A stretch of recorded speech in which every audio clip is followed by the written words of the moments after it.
I will call the work session to order, and will the clerk please call the roll?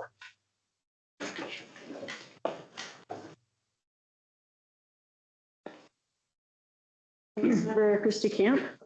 Here. Councilmember Hagenow is on. Present. Thank you. Councilmember Carol Kerr. Here. Councilmember Aaron Parmet. Councilmember Suzanne Riestall. Present. Councilmember Dan Sullivan. Here. Mayor Ken Riley. Present. 6 present. Great. Next item, and as a note, the grants program is not going to be on the agenda today. It should be on the next meeting's agenda. There's some things going on with particularly the nicotine tax and grants associated with it that are still in discussion with the managers. Can I ask a quick question related to the staff report that says that would be pending, but it referred to an MMC meeting, and I don't know what the MMC means. Oh, mayor's managers. Oh, got it. All right, thanks. Sure.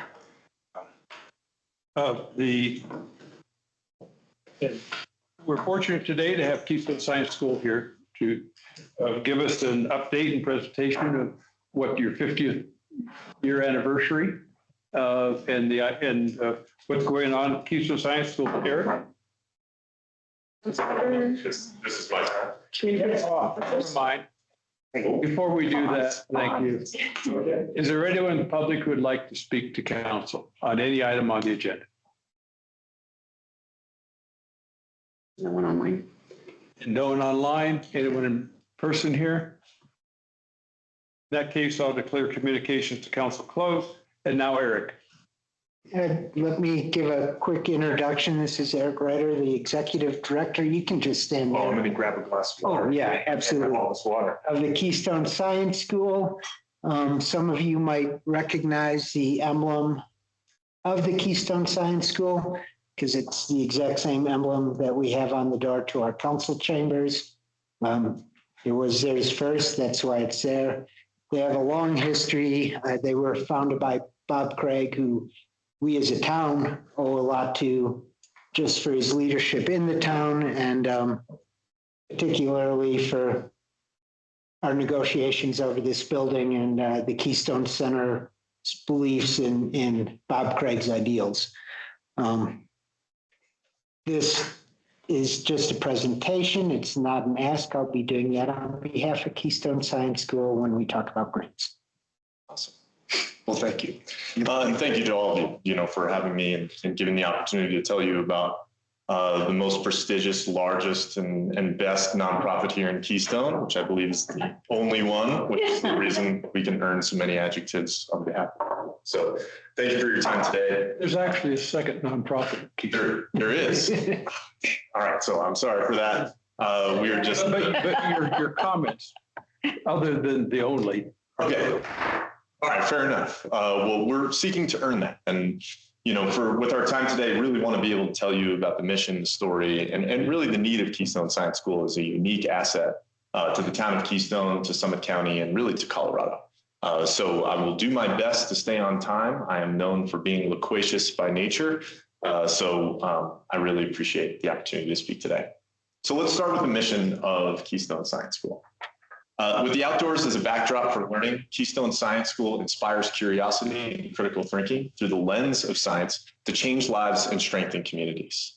Now, this is no just small goal, especially when you end with changing lives and strengthening communities. And this is really important to us. And during my tenure, I joined Keystone Science School in January of 2025. So after a year and a half and running right into our 50th anniversary, it was really important to solidify not only why our school exists, but where we really want to be able to go. And those last two lines of changing lives and strengthening communities, along with our mission of using critical thinking, which we'll get to in a little bit, but through the lens of science, makes us a unique educational partner with schools both here in Summit County, around Colorado, and really around the country, providing a unique brand of education that we're really proud of, and that I'm really thrilled to be able to tell you more about today. So what is KSS? So we do this in really two different seasons, one being the school year and really one being the summer. During the school year, we run outdoor education, or as we call it, outdoor science programs that associate with school field trip programs, schools coming to the Keystone Science School's campus, enjoying anywhere from a 2-day to 1 night, 3 days to 2 nights, or up to a 5-day and 4-night outdoor science program through a variety of curriculum that we like to employ. We also have our Girls in STEM program, which is addressing the gap of women in STEM fields, and run this around a number of themes, including medical explorers, those working on the mountain as part of avalanche science. And now we're practicing some new ones involving forest and fire, featuring some of the most badass women here in Summit County and fighting fires, which is very important, as well as industrial engineers with wildlife crossings and more. So a very, very cool program. In addition to Harvest Camp, which we'll have in mid-October, offering a camp opportunity for kids right in the middle of fall to be able to celebrate both with a day camp and overnight camp options. So that's really during the school year, but the summer is probably what you might be more familiar with, because you might hear our kids screaming across the Keystone Science School campus and then having way too much fun while they're doing it. And then we host close to 300 kids every summer, every single week for roughly about 11 weeks throughout the entire season. And we do this in a variety of ways. Our day camp program, which serves about 140 kids throughout, participating in outdoor science curriculum, as well as backcountry and really outdoor activities and classic summer camp activities as well. Pathfinders, which is a day camp program for middle schoolers. This sort of levels up the experience and responsibilities they can have. Our Discovery Overnight Camp, a classic 1-week overnight camp that combines outdoor science curriculum along with adventures out like rafting and ziplining and things like that. Our Counselor Apprentice program, or CAP program, which is really our leadership development program for teens, and our adventure trips. So basically the last stage of our progression, where you move from day camp, where you're going home each night, to overnight camps, to where you stay on the grounds, but you have the comfort of either dorms or glamping tents, for lack of a better term, to adventure trips, which are completely backcountry based, and going to trailheads and different trips, including river trips and other ones around all of Colorado. So that's really what we do. But what is KSS in itself? There are a lot of organizations that are able to run camps, that run outdoor science and outdoor education programs. But what makes KSS unique is this blend of formal education with experiential education and using the medium of the outdoors. And I've been in this game for about 20 years now. And I joined and flew across the country in order to take the leadership role at KSS, because I believe that KSS is actually the most impactful and powerful educational experience that our kids need now more than ever. And that is because there are a number of things that kids today are facing that are very unique from when I was a kid, from when you were a kid. And now we need to be able to face that to the modern kid and what they need in being able to go forward. And so we do this, and really the demands of such really come up in a few different ways. We're going to get to how those methods really look, but it's important to really start to clarify as to what our history at KSS really looks like. As Ken so graciously stated, we celebrated our 50th year. So that means we started in what year? 1976, great math. Okay, just want to make sure you're still with me, just keeping you on your toes here. So we were originally founded, Keystone Science School, as part of a trifecta that included the Keystone Policy Center and the Keystone Symposium, part of creating this network of starting kids and exposing them to the outdoors, letting them practice within and outside of a formal setting, informing environmental policy, and then moving into an actual advocacy organization, the Keystone Policy Center, which still exists today. Our campus was founded and was making absolutely no money in its first year. And then we started to develop the site. Groundbreaking of Reeves Hall was done in 1980, completed in 1983.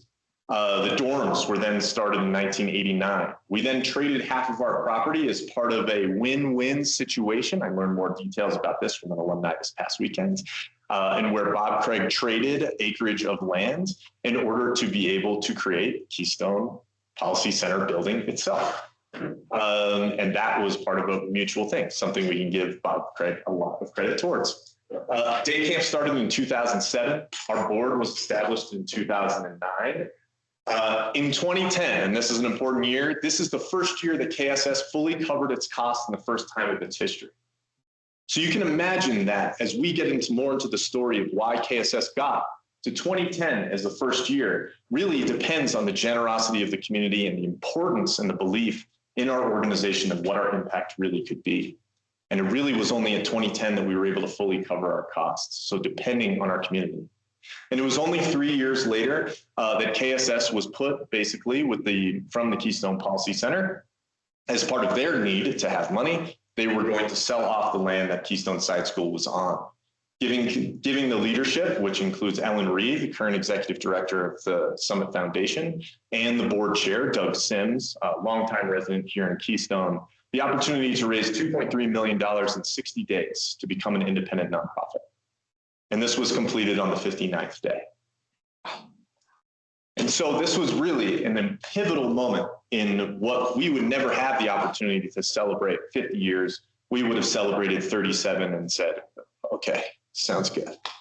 But we had that opportunity thanks to their great work, continuing on to then form a partnership with Summit School District and Summit Day Camp and Girls in STEM programming in 2015. Fundraising began as part of our full master plan with the Place to Inspire campaign. And then in 2019, opening of the Teakin Place and the Alpine Cabin in March after a $4 million campaign. Basically, our community showing up to not only become independent, but then to be able to invest greatly into the site, seeing this vision to the importance of Keystone Science School going into the future. And then the great event happened that we all love most dearly of a global pandemic, which for those operating residential programs is pretty catastrophic. We had an 81% drop in program revenue. This then ate into a lot of the cash that was being afforded to the school. School year programs were then limited. Summer capacity was basically cut down gratefully until 2022, where parents were still being able to earn trust in sending their kids away. Ellen Reed then stepped down from her role in 22. A new executive director, Kim Krebs, stepped in 22, and then subsequently left in 2024. And then you got me, which puts you up in the history. And now in our 50th year here in 2026, we want to continue a lot of the momentum pre-COVID of that we were building in this belief in the school, and something that now we have now seen and being able to address the business side of KSS to really start to see that sustainable traction coming back to why we really exist. So 50 years of service, and we have plans for 50 more and beyond. And so really what our priorities are going forward is towards this continued investment into impact, seeing that Place to Inspire campaign that was taking place. So looking forward to capacity expansion, our ability to serve more kids and larger schools throughout all of our programs. Symbiotic partnerships, which I was discussing with Carol just right ahead of time. This, I think, is the path forward of being able to form partnerships with other nonprofits, other school districts, and other organizations to further contribute so that KSS is not just an entity in itself, but a conduit for other organizations so that we can all flourish going forward.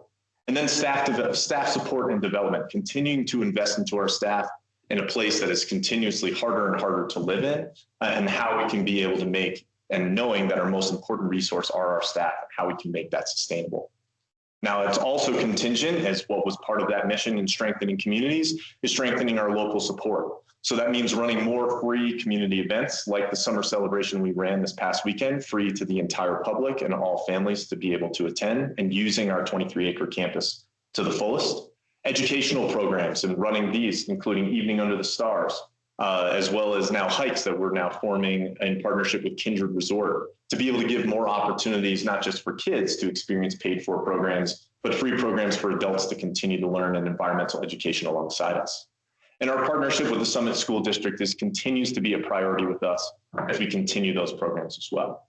First and foremost, above everything else, I can have all these great dreams of capacity expansion and everything. It means nothing without having excellent programs that continue to be world-class around environmental education and really furthering our unique brand of education going forward.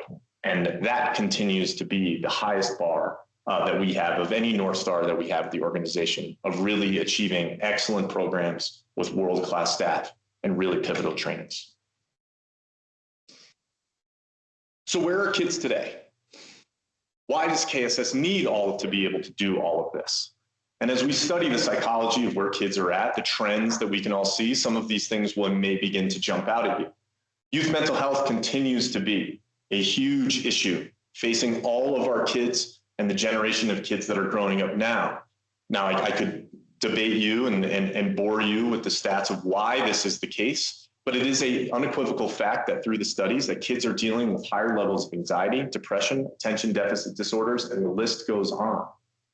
The need to disconnect and reconnect, disconnect from technology and reconnect with each other is more important than ever. I find it fascinating that we have more tools to connect with one another, and yet we seem lonelier and we are more disconnected than ever. I don't understand that, and yet it seems that we need to get back to the basics of getting back to nature and reconnecting with one another face to face. AI and outsourcing thought is an overwhelming problem that is facing schools. But this is also when we start to think about a mission of curiosity and critical thinking, something that is paramount to Keystone Science School and our mission of being able to instill these lessons and these skills into kids. As I've said many, many times, the answers today are very easy. You can ask Google, you can ask Claude, you can be able to get an answer to any question you want. But it is going to take the kids and adults who can be able to ask better questions, not only to be able to verify those answers that come through, but to be able to ask questions to the problems we don't even know we have yet. And supporting schools. Now we know that many schools, if you have a school whose budget is going up, congratulations, you are in the vast minority of schools around the country. And that many school budgets are facing heavy slashes to their budgets, eliminating programs that start with the arts and sciences and extracurricular activities like Keystone Science School. This has shifted our mindset of not just encouraging schools to raise money so they can come to KSS, but being able to encourage schools to say, what do you need? And having KSS be the conduit of how we can be able to raise money for schools, shifting the importance so schools can focus on their kids and Keystone Science School can focus on getting them to our campus to further that education we feel so important. Now, experiences like KSS, as you look down that list of problems, an experience like KSS, reconnecting with nature, reconnecting with one another, eliminating technology, having exposure to the environment, being faced with challenging questions and being given more questions than answers, and having opportunities to practice curiosity is very much the antidote that many studies like those listed here, as well as hundreds and hundreds more that are not on subsequent slides, so you don't need to look at a bibliography today. But it is true that exposure and getting away from technology and reconnecting with one another are the things that start to rewire the mind and rewire our communities to get more focused on what's important and actually make us happier. And I think that's the goal, is for us to be happier and productive and value our lives rather than just getting as many likes as we possibly can. So one thing that was really important to me coming into Keystone Science School last year was our dedication to Summit County and how we can continue to do this. So here are the things that we've really been able to do. One is we dedicate 50% of our capacity and actually fill close to 62% of our capacity within our day camp programs, dedicating to Summit County families. That means of the 140 capacity, that over 70 families every single week are coming to our programs depending on care and allowing them to continue their jobs and lives that serve us every day. Our partnership with Summit School District continues to grow even after I wrote this presentation. That fully funding a third grade mountain ecology program in partnership with local nonprofits continues to be something we take a lot of pride in. So every third grader coming through Summit School District comes to KSS.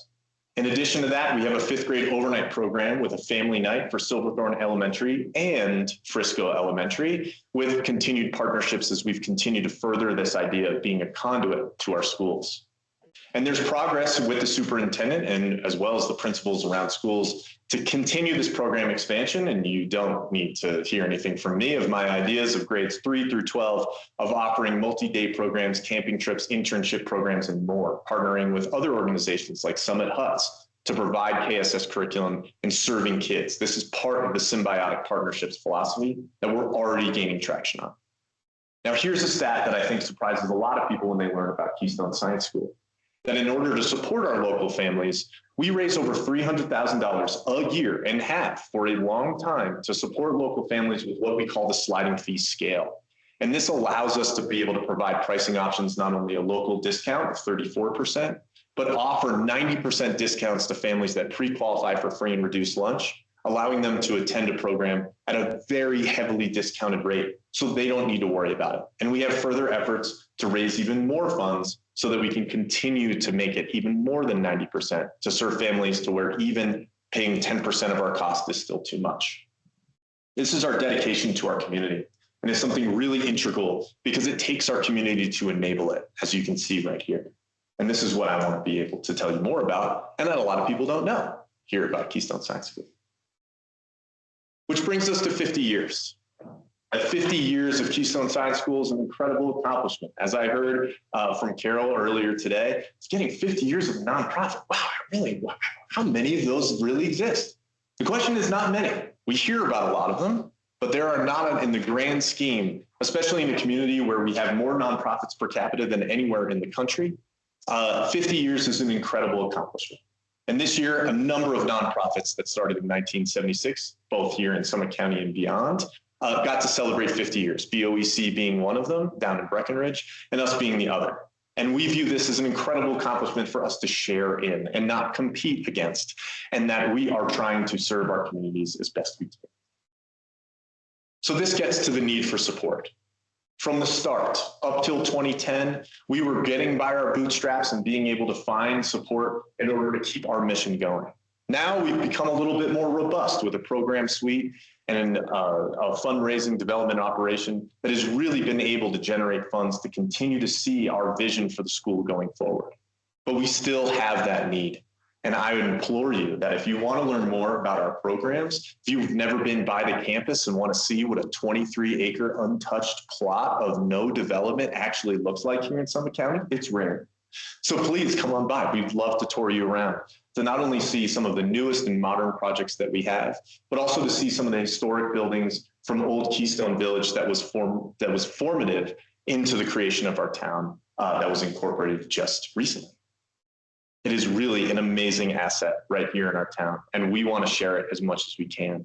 So I really do appreciate your time telling you about not only what we're doing at Keystone Science School, the mission of why it's important, but to invite you to see it for yourself and to see, we only have 2 weeks left, to see a lot of kids enjoying our brand of education of both combining science and the outdoors and really being able to change lives as we do it. So thank you. I really do appreciate your time. As you can see, our kids having an obnoxious amount of fun while learning and being able to continue this mission as we go forward. So thank you again for learning. If you have any questions, I'd be happy to answer any that you do have. Of course, we have. Appreciate it. Any questions? Yeah, okay. John? Thank you. Thank you for being here today. This is absolutely awesome to listen in to that. You mentioned that 50% of students at the school, right, come from Summit County. Mm-hmm. And I know you briefly touched upon this just a few moments ago about the financial aid aspect, but of that 50%, do you know roughly how many are able to pay the full price versus receive some form of financial compensation? Yeah. And then a follow-up to that, I presume the other 50% that come out of town, it would be a higher percentage of full paying? Correct. Okay. And then So I'll answer both. So the 50% that we have of schools that attend, that's either paying at a local rate or is at our free and reduced lunch rate. So we have of the half of our spots, it's about 140. So it's 143. So there's, I can quote you specific numbers there. But of that, then we have 72 spots that are reserved for local families, and those fill up very quickly. And I think we were one of the initiative of how we can be able to expand that while still being able to find the support that we have. But of that 50% of those spots, half of those are reserved to free and reduced lunch families. And that is at a 90% discount. And that's all fundraising that we do internally in order to support that sliding fee scale. We also do that fundraising towards our local rate as well, which is 34% discount off of the full price rate. So that other 50% is at this elevated rate, which is called our open rate, which is reserved for families that are either second homeowners or coming from out of town. It is at that higher price point. Our goal is to be able to, what this does is just put the sliding fee scale within our price structure that exists internally. It doesn't begin to touch a scholarship program that families can begin to apply in order to be able to receive additional funds in order to afford our programs. And a lot of our fundraising efforts that we're doing now, not only towards the sliding fee scale, but anytime supporting Summit Day Camp also goes towards those scholarship programs as well. And that's part of the continued movement we want to do. How do we serve more local families? Having wait lists of local families who need care and they want to be at Keystone Science School is very much my goal of how we can be able to enable that while still being able to keep our doors open and continue to operate. You mentioned needing care. Do you think that local families view it as a daycare or childcare option for the summer, or do they view it as an educational opportunity, or both? I think both. I think honestly that there's a need for kids to be able to have care. I think the reason families lean towards KSS over other options is because of the science curriculum and the educational component. There are lots of things in our MOU that we have with the Summit School District around addressing learning loss as part of our curriculum. So every day camper has an element of their program that goes into this. And I think that's something we want to continue. I think when I first joined, the level of science education that we do, say during our outdoor science programs throughout the school year of what we provide, that transfer of knowledge into our summer camp programs has been limited. And I think has needed the focus of our educators to say, hey, how would you do this high school program like H2O Outdoors and be able to feather this knowledge down to say a second grader, so that we can incorporate that. And that's when you have talented educators. And I like nothing more than put a challenge in front of them to do so. Awesome. So that we can just make it better and better and really kind of fill our unique educational goals. If I may, I just have one more question along the same lines. Yeah. The current campus you have, would there be the possibility, you mentioned the wait list for local families, would there be the possibility to expand in your current footprint? And is the limitation just funding to build more buildings? Yeah, and more so it is actually what buildings you build. Being an outdoor program, one thing by the license we have is actually a limitation more on bathrooms than indoor space. And so as we look at our master planning, we're exactly on this track. How can we be able to not only just build more bathrooms, not just for bathrooms' sake, but also being able to make them more accessible, making ADA compliance, continuing to have the evolution to not just serve our summer programs, but all programs that we can envision. And then the further development of indoor space, so we can have more programming space, which includes things like new dining halls, additional storage, additional cabins, and being able to have versatile spaces, things that we can use for cabins during one season, but also use as classrooms during another. And having that versatility of the site then allows us to go from serving 140 kids at a residential program to convert that to then be able to host a conference with classrooms and the like. So that is really a vision that we really want to be able to see forward. Thank you. Great question. I will pass to my fellow council members. I do have a few more at the end if there's time. So I want to say thank you, because it sounds like you have hit the ground running, and also thank you for the being our hub for historical and fire education. Yeah. So my question is, have you seen enrollment change just in the past couple of years that you've been there? Mm-hmm. Yeah. So I would say that our enrollment, as I've seen enrollment change, it's really still coming back from COVID years. And so while we've seen enrollment within our day camp continue to be strong around the 95% capacity, which for us is very full, you're always going to have families where the week doesn't work or it doesn't feed into age groups and things like that. Again, further development of the site will allow us to address more of those concerns. But some of the experiences where people are still a little shy to being able to welcome into. So for example, Snake River Village, which is a glamping tent village that we have, was probably the first program to fill on our campus when we would open up overnight camp. And now it is one of the slower programs because of families wanting more security of our dorms. So it's a lot easier to expand glamping tents than it is full-scale dormitory buildings. And you can imagine the cost difference of those. But those are some of the things that we're starting to see. And I think whenever you have a change of leadership from a longtime leader of 16 years, and then a transitionary period to then now there's the new guy, and who's this bearded guy from Boston showing up in Summit County and seemingly knows what he's doing. You need to be able to build that trust and that retention families back and really see the progression of the program going forward, which is a really key thing that we want to be able to. So it's on an incline. It is, I would say it's very much on that incline, but more so it's the stability of the curriculum and furthering that and finding the families who want to be on that progression. And to say that it's going to happen instantaneously would be a fool's errand on my part. It really begins with the investment of trust, quality curriculum, and retention of being able for families to experience it, to then spread the word and say, hey, this Keystone Science School thing is really like, it's not just fun. It's really like, it's very valuable. Brilliant. That's very much our goal. Thank you. You bet. And I have another question. So you mentioned Summit School District, having a strong connection with them, and two questions regarding schools you're connecting with and where students are coming from. One is, do you have any other school districts on the Front Range or anywhere that you have relation with? So right now, no. I think our relationships with school districts, I mean, well, yes and no. Let me put it that way. As an educational partner, we serve anywhere from 40 to 50 schools representing either many different school districts around the state, and then have long-term relationships with schools even out of state, like Gonzalez School, which comes from Chicago. We also have schools coming from the Pacific Northwest. So our relationships with dedicated to school districts in terms of having a partnership with them in order to send their kids to campus. It's more done on an individual school basis. But as we go through the school, we form something with them and say, hey, would you want to send another school over to KSS? Well, that sounds pretty cool. We can save on transportation costs together. How about that? So it's part of that process that we want to engage in.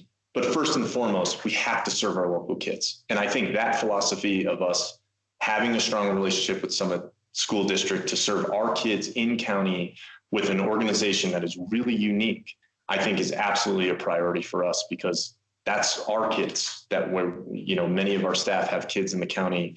We serve families who we see them around town. They're like, oh, you're going to go in third grade. Get psyched. It's the community piece. Yeah. And that is part of taking care of our own. And as soon as we take care of our own, we always want to prioritize that. I think that gets into Jonathan's question around how we're serving local families in that way. That's where our dedication to it really is pronounced. And so maintaining that as a priority, we'll then fill the gaps with whoever wants it. But if you live here, we want you to come to KSS and have a great time. Brilliant. So to just get a little obscure, as far as maybe a statistic you don't have right off, but Let's see. Just curious about the town. Like, can you compare who comes in from the town versus the county or else? Yeah, that's a good question. We can differentiate that as part of enrollment data. I don't have that off the top of my head. So great. I'm rarely stumped. So thank you for that. Thank you. But that is something we absolutely want to further, as a lot of our longtime supporters that we've had have been Keystone residents. And I think the amount of meetings I have at Steep down the street is amazing. And most people are riding their bike there as opposed to driving, which is the great. Programs just speak for themselves. They're so good. So I'll go to a loftier question. Please. Last one. The internships, and I'm very interested in, do you think of pathways to work that into apprenticeships and connect them with industry? Oh, yes. Oh, Christy, thank you. Yes, as part of a long-term plan that we have in terms of educational partnership, we actually, myself and a couple of the leadership staff, seat on the Future Pathways project that the high school is doing as part of their internship and workforce training programs. And one of their tracks is in outdoor recreation leadership. We're sitting there like, yeah, that's our lane. This is what we do. And I think being able to continue that and show the lane of what that can look like both in county, but being able to provide opportunities, not just to the high school, but also CMC and other educational partners as well, of how we can be able to do this as a feeder into some of our staff roles to really learn the game and then hopefully launch them into a career in the outdoors. Nothing would make me happier as an educator to do that. Actually, a good friend of mine started out as a tyke going to Keystone Science School. Then became a counselor, and actually he's a son of a good friend of mine. Just got hired as our newest outdoor education teacher at the high school. Oh, yes, Aiden Casillas. Yeah, absolutely. Absolutely followed that pathway We had a toast to Aiden just at our all company meeting today. So that speaks to the trajectory that we want to launch kids in. Not just because it's also not only because of Aiden, but that's the exact trajectory that I took. You know, I was a camper, CIT. I was a goofball. I'm surprised that that picture isn't part of the presentation. It's normally everyone's favorite to look at of me as a new guide. So it's very much a track we believe in and something that I think uniquely we can be positioned to do. One quick one, are you presenting at Coils? No, not yet.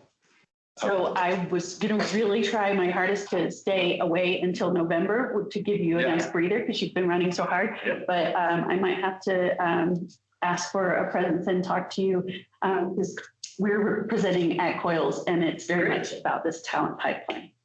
Let's go. Thank you. On behalf of now. Yeah, you mentioned, Christy asked the question about people in the town who attend KSS. It's not just full-time residents, it's also second homeowners and grandparents who are in this community who have a history of sending their grandchildren to KSS, and the grandparents come out during that week, whether they're an overnight or not. And I know numerous folks who in that situation in Keystone. Are there any last questions? Carol? Great idea, Christy. I hope you'll follow up about coils. Two quick questions. Let me clarify. Is this the traditional K through 12 group that you're looking at that is your audience, so to speak? It stems a little bit older for us. And so we can craft a curriculum for any. You know, what's normal? Yeah, but normally we would serve, I would say depending on the program.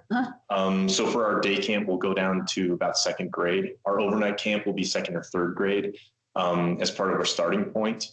For outdoor education programs, this age is a little higher, closer to fourth grade is what we typically experience. But if someone wants to send a kindergarten classroom for outdoor science curriculum at campus, we will figure it out. And High school kids? Absolutely, yeah. And one of our more popular programs, which is called H2O Outdoors, it's a water-focused and water conservation program that we concentrate to run during the month of November.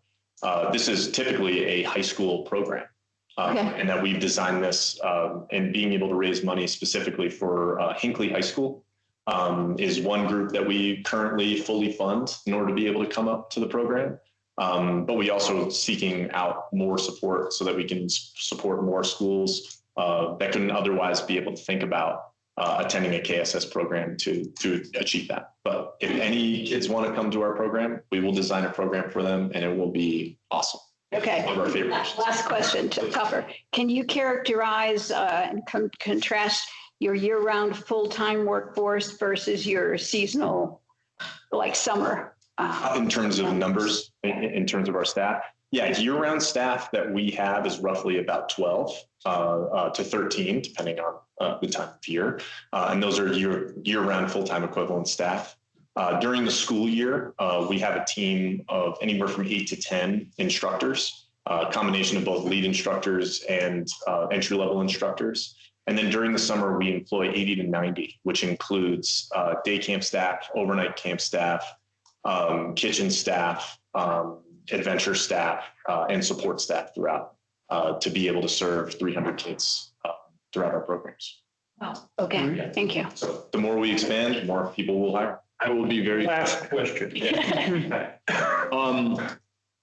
super fast. Are you anticipating the referendum for the school district, whether that goes yes or no, impacting your ability to get the necessary funds from the school you currently get? So we don't see that impacting us in that we hope that with a lot of the school district partnerships that we have, we're already raising the money outside of the school. You hope you're the program they don't cut if they need to cut stuff. Right now, they would have nothing to cut since we fully fund it for them. Okay, cool. And then in 2010, John, last question. in 2010, when your staff, when you went to a fully funded model, was your staff volunteer at that time or was it paid staff as well? They were paid staff and volunteers. All right. Thank you very much for filling there. Thank you for the time. Appreciate it. Okay. Awesome. Mom, that's it. Thank you all. Appreciate it. Next item, as we're trying to get through our agenda today, Habitat for Humanity. I'll turn it over to the town manager. And I'm going to turn it over to our deputy town manager, who is joining us virtually from a pretty cool looking place. Maddie Cielu, and Lena is here in the audience. Maddie. Hello. Thank you for letting me know Lena is there because I can't see that side of the audience. I am not in anywhere cool. I'm in my very messy office in Breckenridge in my house. So I just have this background so you guys can't see it. But good evening, Mayor, Town Council members. My name is Maddie Cielu. I'm the Deputy Town Manager. Today we're looking at the Habitat for Humanity Soda Creek project commitment. We brought this forward in February of this year, and the town conditionally committed $250,000 to the Habitat for Humanity Soda Creek project and had 3 requirements.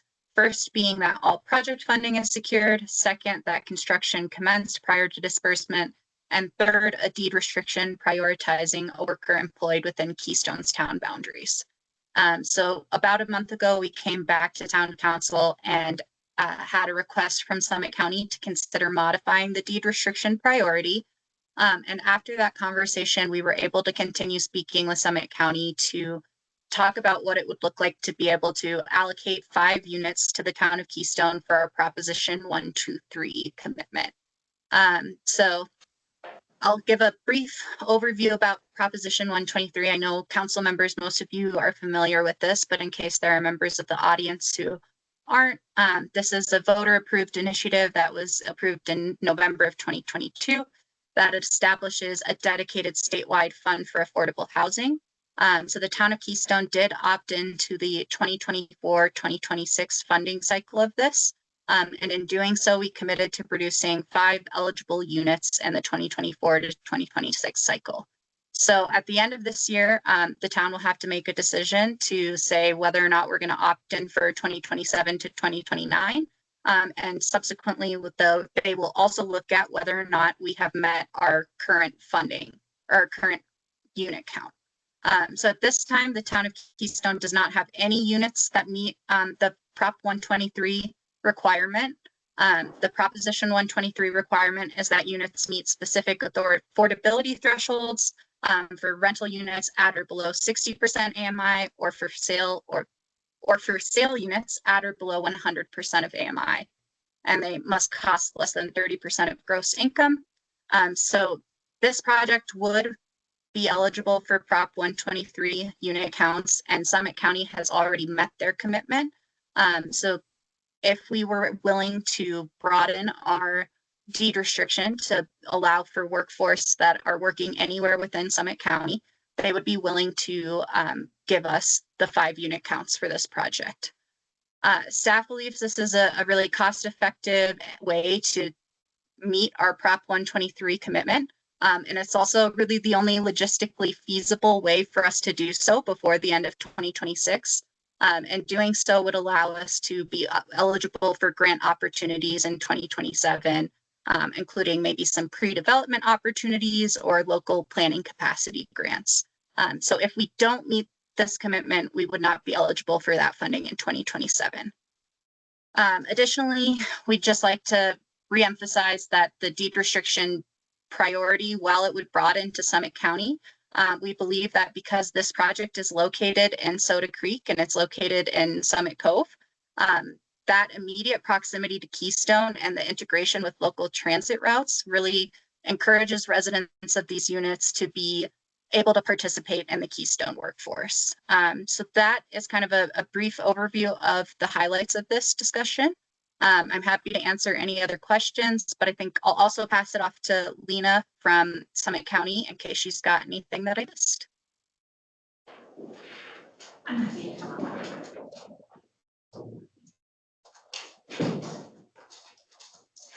It picks you up from right. Okay. Good evening, Mayor, members of council. My name is Lena Lesnes. I'm the Housing Director of Summit County Government, and I don't have a presentation prepared for you. I think your staff did a great job in her memo, sort of giving you the background, but I'm happy to answer any questions that you have. I'll say that the Soda Creek project is moving forward. We are still waiting for the building permits, but we expect those soon. We're working on some agreements. One is a development agreement with you all. Another one is an agreement with the water district that's providing water for the project. So those are, but we expect those soon.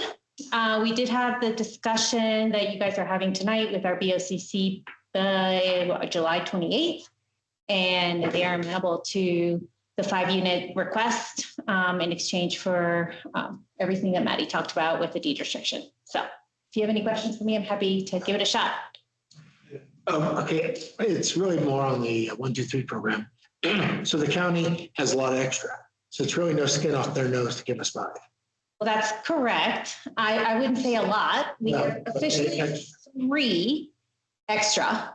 And then we have 5 more potential with this Prop 123. So as soon as we get the building permits, which we expect them, So, okay. those will count. But So 8. this is a 2-year program, the 1, 2, 3. It's 3 years. 3 years. And so we've been participating. We really didn't get anything out of it this session, right? So we're really, the reason we do this is so that we can participate in the next round. Yes, yes. So there was really no value to our town the first session. Is that correct? Well, we had to get in the commitment and start the whole ball rolling. We're hoping for a big hunk of money when we make our final payments that goes on this property over the next 3-year cycle. So it's really good to be in here. If we miss our commitments, correct me if I'm wrong, but it's a 1-year. Yeah, you can opt in the following year. Yeah. And I'll just add a little bit there that the only jurisdiction that I know of in Summit County that actually received Prop 123 funding in this first 3-year cycle was Frisco. They got a land banking grant for their 101 West Main project for $5 million.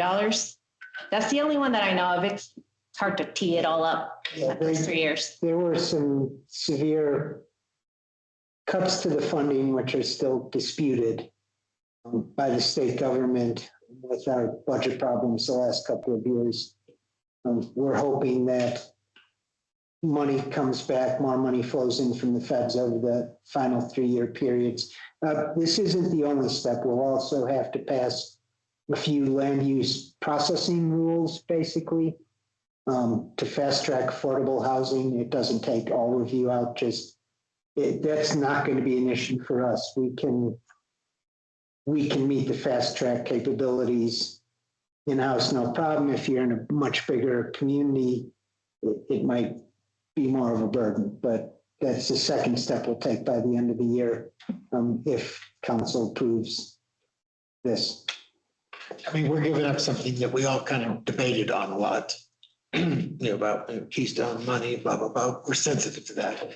And I'm trying to just understand, really what we're getting in return, which is the potential, we hope, if it's funded next year, whatever, to get grants, maybe. Yeah, the potential to get grants, and actually for the next 3 years, because even if we get our 1-year process, we'll still have to get our 5 units built before we can get the grants.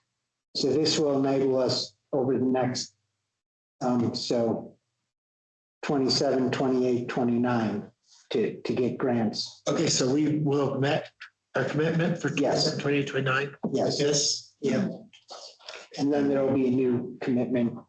You'd meet your commitment for the first 3-year cycle, which is Yeah. 24, Oh, for 25, this, 26. Okay, that's what I was which enables us to continue to participate and jump in for another 3-year cycle and get grants if they're eligible. But do we have to have 5 more before we can get so a total of 15 before, because we didn't take any this one? No, we commit to build X number of units in a 3-year cycle. And that permits you to commit to build an additional X number of units over the next 3-year cycle.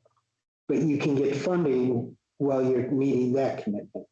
So this meets our first commitment, opens up the door for us to recommit with more units, which opens up the door. You don't actually have to get those units built to get the funding over the next 3-year cycle.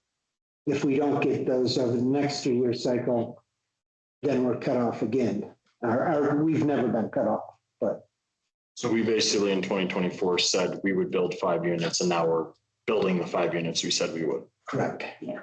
And if there had been money, we would have, and we had a plan, and we had property, and we had money, we might have gone for grant money during this 3-year cycle.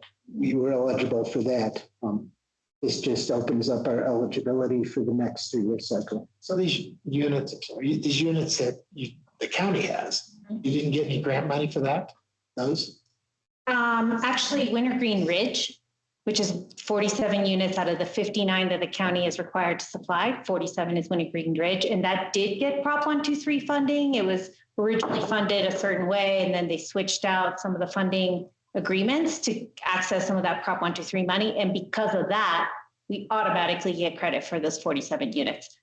I will also add that we're looking at Prop 123 funding that will get at the time of CO for the Soda Creek project. So we are looking to tap into that funding source as much as possible. It's just competitive.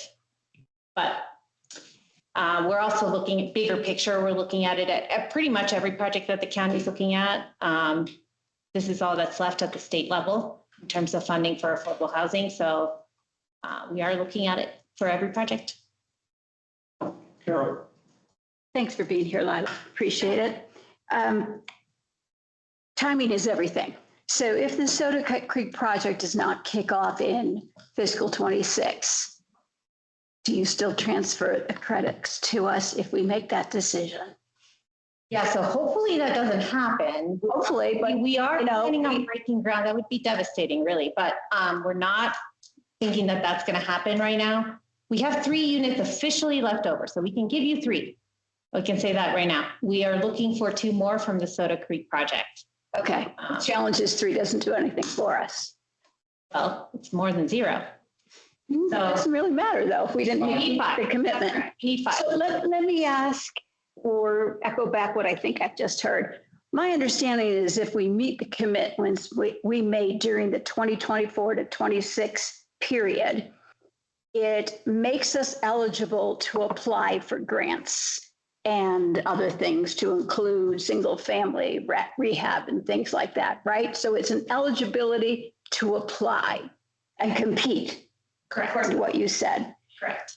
So that's the carrot. The stick seems to be if we don't have our 5 units, we can't sign up in 2027, but frankly, we could wait to 2028 and sign up.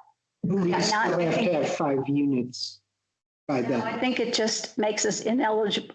Does it make us ineligible for the 2027 year or for the next 3-year cycle? So what I understand is that you would become ineligible, and then in 2028, end of 27, teeing up for 28, you would be able to reapply. Right. Now, what you said about the 5 units, I'm not sure what would happen I think I'm there. wrong about that. Yeah. So we just might not be as competitive since we sat out a year while others were moving in, maybe. Okay.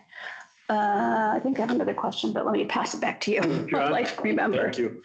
If I could add one more thing, Please. there is the diversion of state funding. So the program or the fund collects $350 million. And due to the budget shortfall, there was $130 million that got taken out. However, that got spread out over 3 years. So out of the $350 million, $50 million gets taken away in 27 and then 40 in 28, 29. So the pain was spread over 3 years. And just to be sure, this is state money from state taxes. This is not federal money, right? Not federal money, state money. Yeah, is the state required to backfill those lost dollars in the future? No, I understand. I'm not an expert, but no, I think not. There was something about the way this was written in that they were allowed to divert some money away. However, there are all kinds of organizations working towards keeping that from happening in future years. I'm sure the others are doing this, the other side. At the fund. Thank you. So you mentioned Wintergreen Ridge. If that area was to be annexed into the town, would those units then go to Keystone for us to use for Prop 123, or they already got used? They already got used. So yeah, it's for the first 3-year cycle, it goes to the county. Okay. And then it's done. And we are I know there was a question about being allowed to even do this. Did we get confirmation that we are able to take the county's units and use them to meet our Prop 123? Yeah, well, it was recommended by DOLA, so. Okay, no, because I know when it was first proposed, they're like, we're not sure if that's possible kind of thing. It is possible. We just need to write an IGA. Okay, great. Thank you. And then we haven't, Then I'm going to go around to the council members. we haven't gotten any money from Prop 123 in the future. And it sounds like, or in the past, and it sounds like the county has gotten minimal from Frisco. So what, or to Frisco. So what are you seeing as a possible reason why we're not getting funding up in Summit County? I mean, you you have have to massive apply. amounts of developments happening. You have to have a project and you have to apply for it. In the case of Frisco, they needed to buy the 101 West Main property. It's $5 million. The town applied for land banking dollars and they got them. So is the county just not applying? We have not applied. Yeah, and can I also weigh in? They're readjusting the way they figure a lot of things, the Prop 123 requirements and even how AMI is calculated. We've suffered in the original rules, not just we, but specifically resort communities have had a much harder time meeting the requirements. And So Summit County might not even apply, and I'm not meaning to put words in your mouth, but they might not even apply because it's futile because we're not meeting these basic requirements. Yeah, but remember, Prop 123 really started in 2024, I believe. Right in 22. So yeah, you're right. It started in 24. They were still wrestling in 24 with what the requirements were going to be and the rest. So Frisco, from that standpoint, just happened to be able to get qualified at exactly the right time to be able to put their grant request in, and they were in the first round of the grant they request. were granted an exemption in some way. And they got an exemption as well to the AMI requirement. If I can make a comparison, you know, there's often grant money will become available and it's sort of sudden and you have to have a shovel-ready project, which cuts most people out. And I think Frisco was shovel-ready. Did you have something? No, I'm just listening and following. Right. That's making sense. Other questions? Carol, and then I'll go back to John. So Lila, thank you for being here. I appreciate your expertise. So let me check one thing. I'm not, John, you mentioned 5 units for the next cycle. That may or may not be true. On the one hand, the next cycle would be better for us because the AMI goes up to 120K,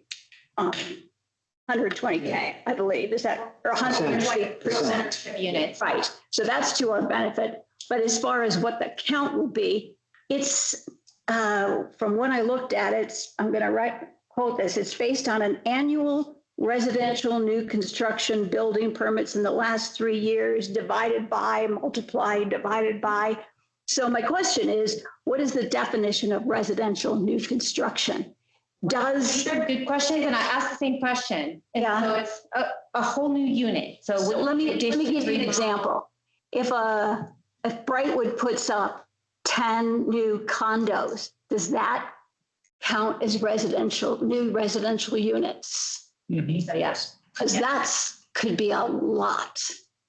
So, and maybe Maddie, maybe, you know, I'm looking at the screen, but, so you had, your commitment was 5 units for the first 3-year cycle, Yeah. which ends at the end of this year. What I understand is that for your next 3-year cycle, based on the formula that you talked about, your commitment's only 2 units. Is that right, Maddie? And I see her nodding, so. Oh, okay. That's so Don't maybe put that. on the math.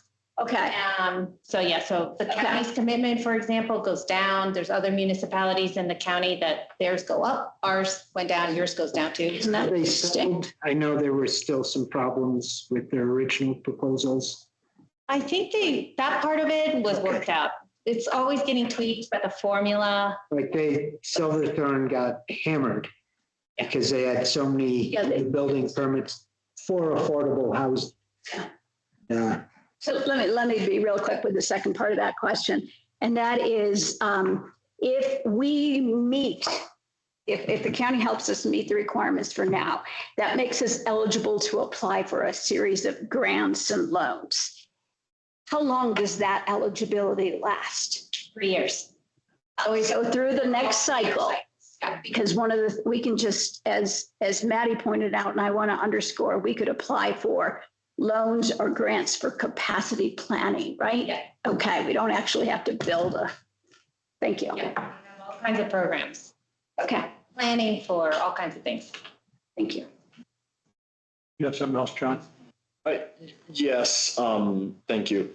I kind of want to go back to Councilmember Sullivan's point, and I think the concern you were trying to get at, again, don't want to put words in your mouth, but it sounds like we're giving up what we had all agreed on and something that we were really passionate and concerned about, right? Spending money outside of our town bounds on a housing project. When we could bank that money and use it for potentially a development program here. And when the manager was talking about the program, quite honestly, there was a lot of hopes, and if things go right and if the government is funded from the state level correctly, and if they don't take more money, there's a lot of concerns for me, right? And red flags that are being raised. So without holding you accountable or not, holding your feet to the fire on this, do you feel like we're actually going to be able to get funds in the future from this? I want to answer two points to it. First of all, staff has always held that employment of a worker in Summit County is good for the Keystone workforce. We have a very fluid, flexible workforce throughout Summit County.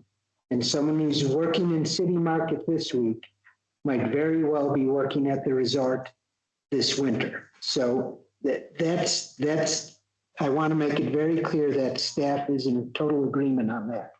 And second of all, I think for the minimal that we're giving up here, we're not talking about the money.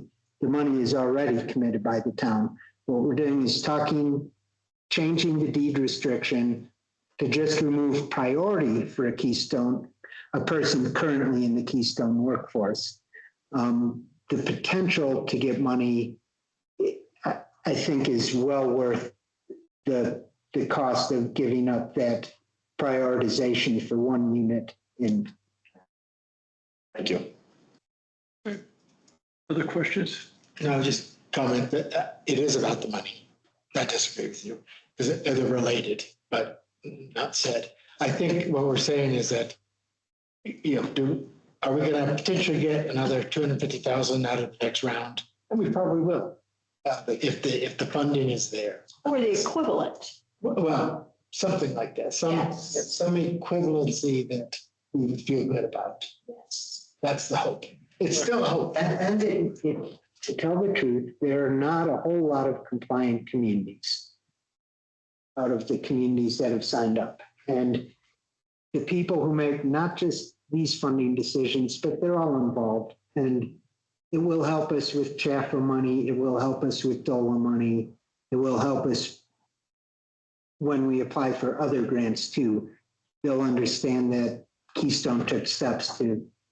Could you explain what you mean by compliant community? Do you mean that this is the first time that people are being checked on if they get the units, and not a lot of communities have actually gotten the amount of units they need? Correct. Okay, thank you.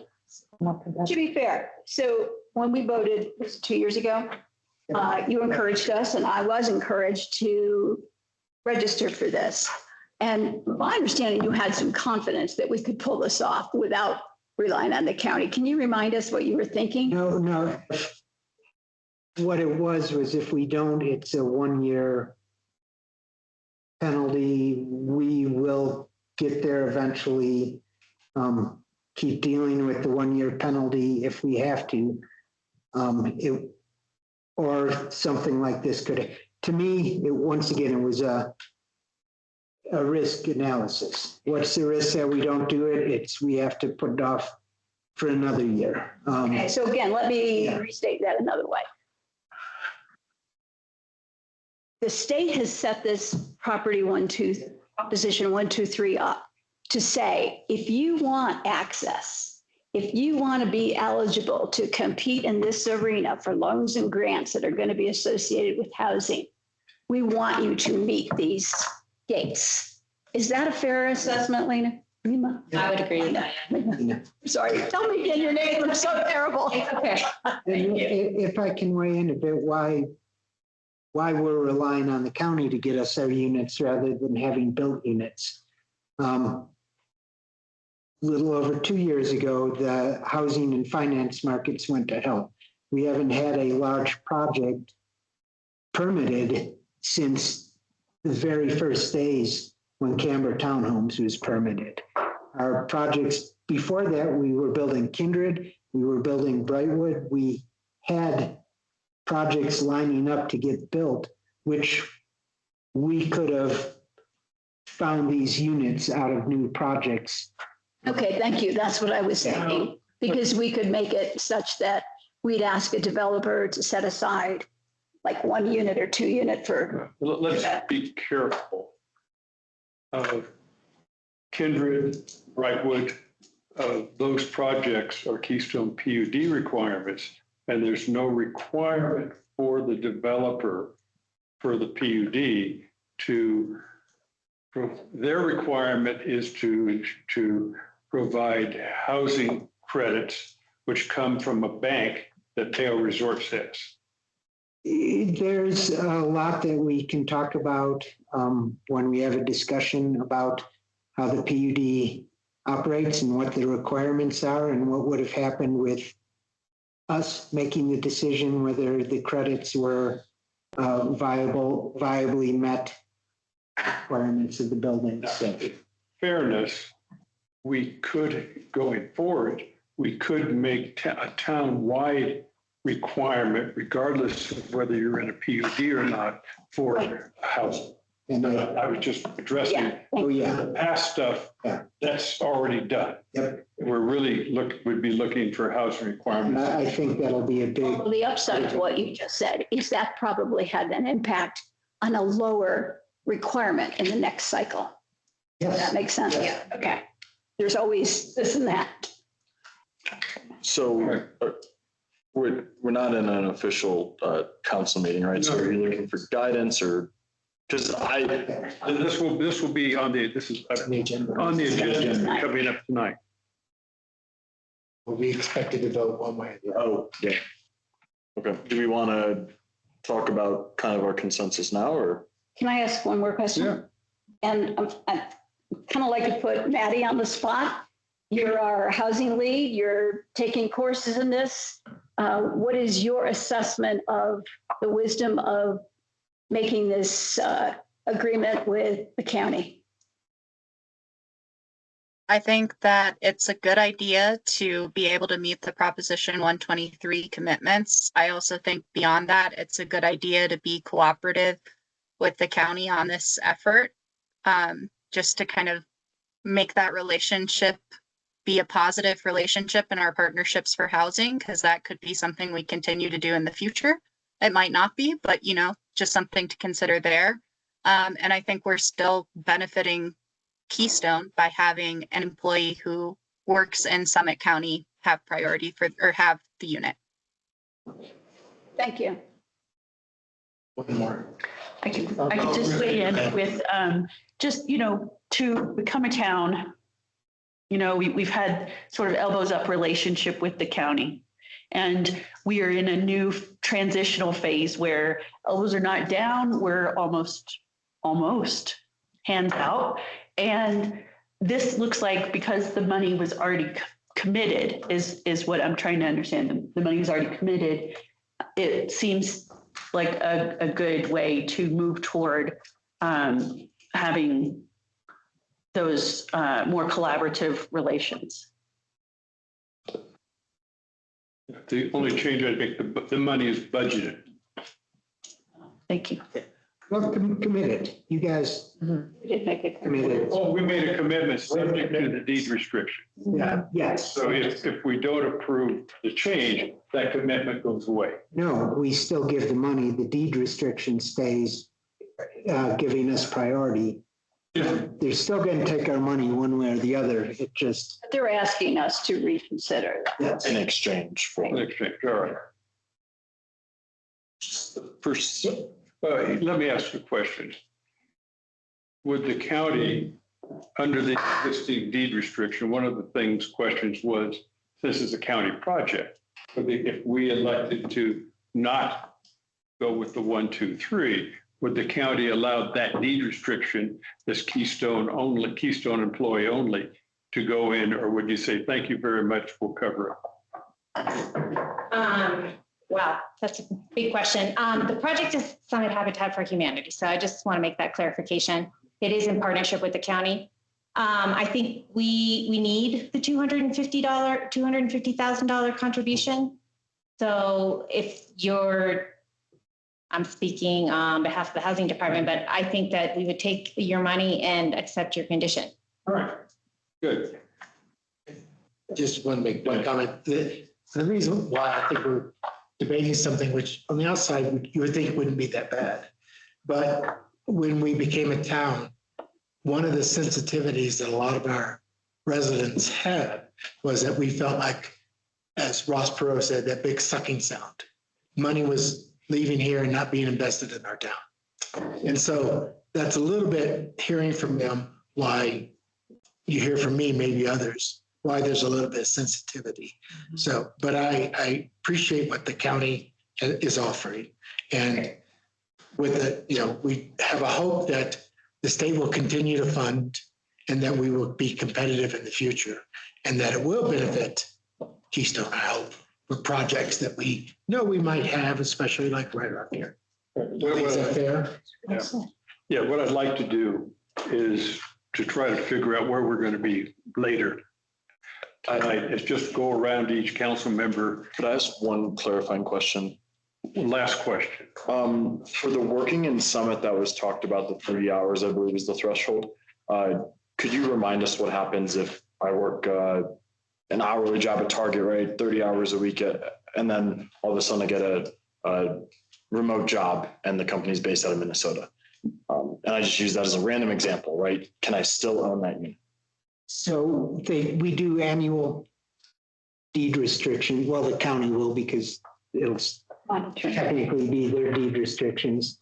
And no, remote working, you work, correct me if I'm wrong, but you have to work for a business that primarily serves the residents of Summit County. And you would be forced to sell the unit, or? Okay, thank you. That was Because you completely signed a different. contract that I Yeah. am doing this with the understanding that I must work in the county. It's not like it's a surprise. So Can I what I'd make like- one additional note on that, which is a side point to this, is the Keystone priority. That individual could stop working in Keystone after they buy the property, and that condition is not a part of the deed restriction in that way. So as long as they're still working in Summit County, they would still be able to keep the unit. So if that changes your calculation of what you're considering differences, it's a 30-day priority or a number of day priority during the purchase process, not throughout the life of the unit. Okay. Nailed it.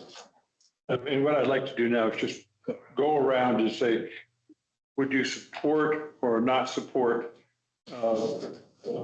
a proposal to waive that deed restriction, just make it a Summit County deed restriction? I would support it because I believe it makes us more competitive in the future. All right. I would support it because I feel like we're just really looking at 20 days that the unit would be offered for sale to a Keystone employee or an eligible Keystone employee, if I'm reading this correctly. And after 20 days, I have no idea what the demand is, but it would open up anyway to the county. Hard decision, but I would support it. Richard?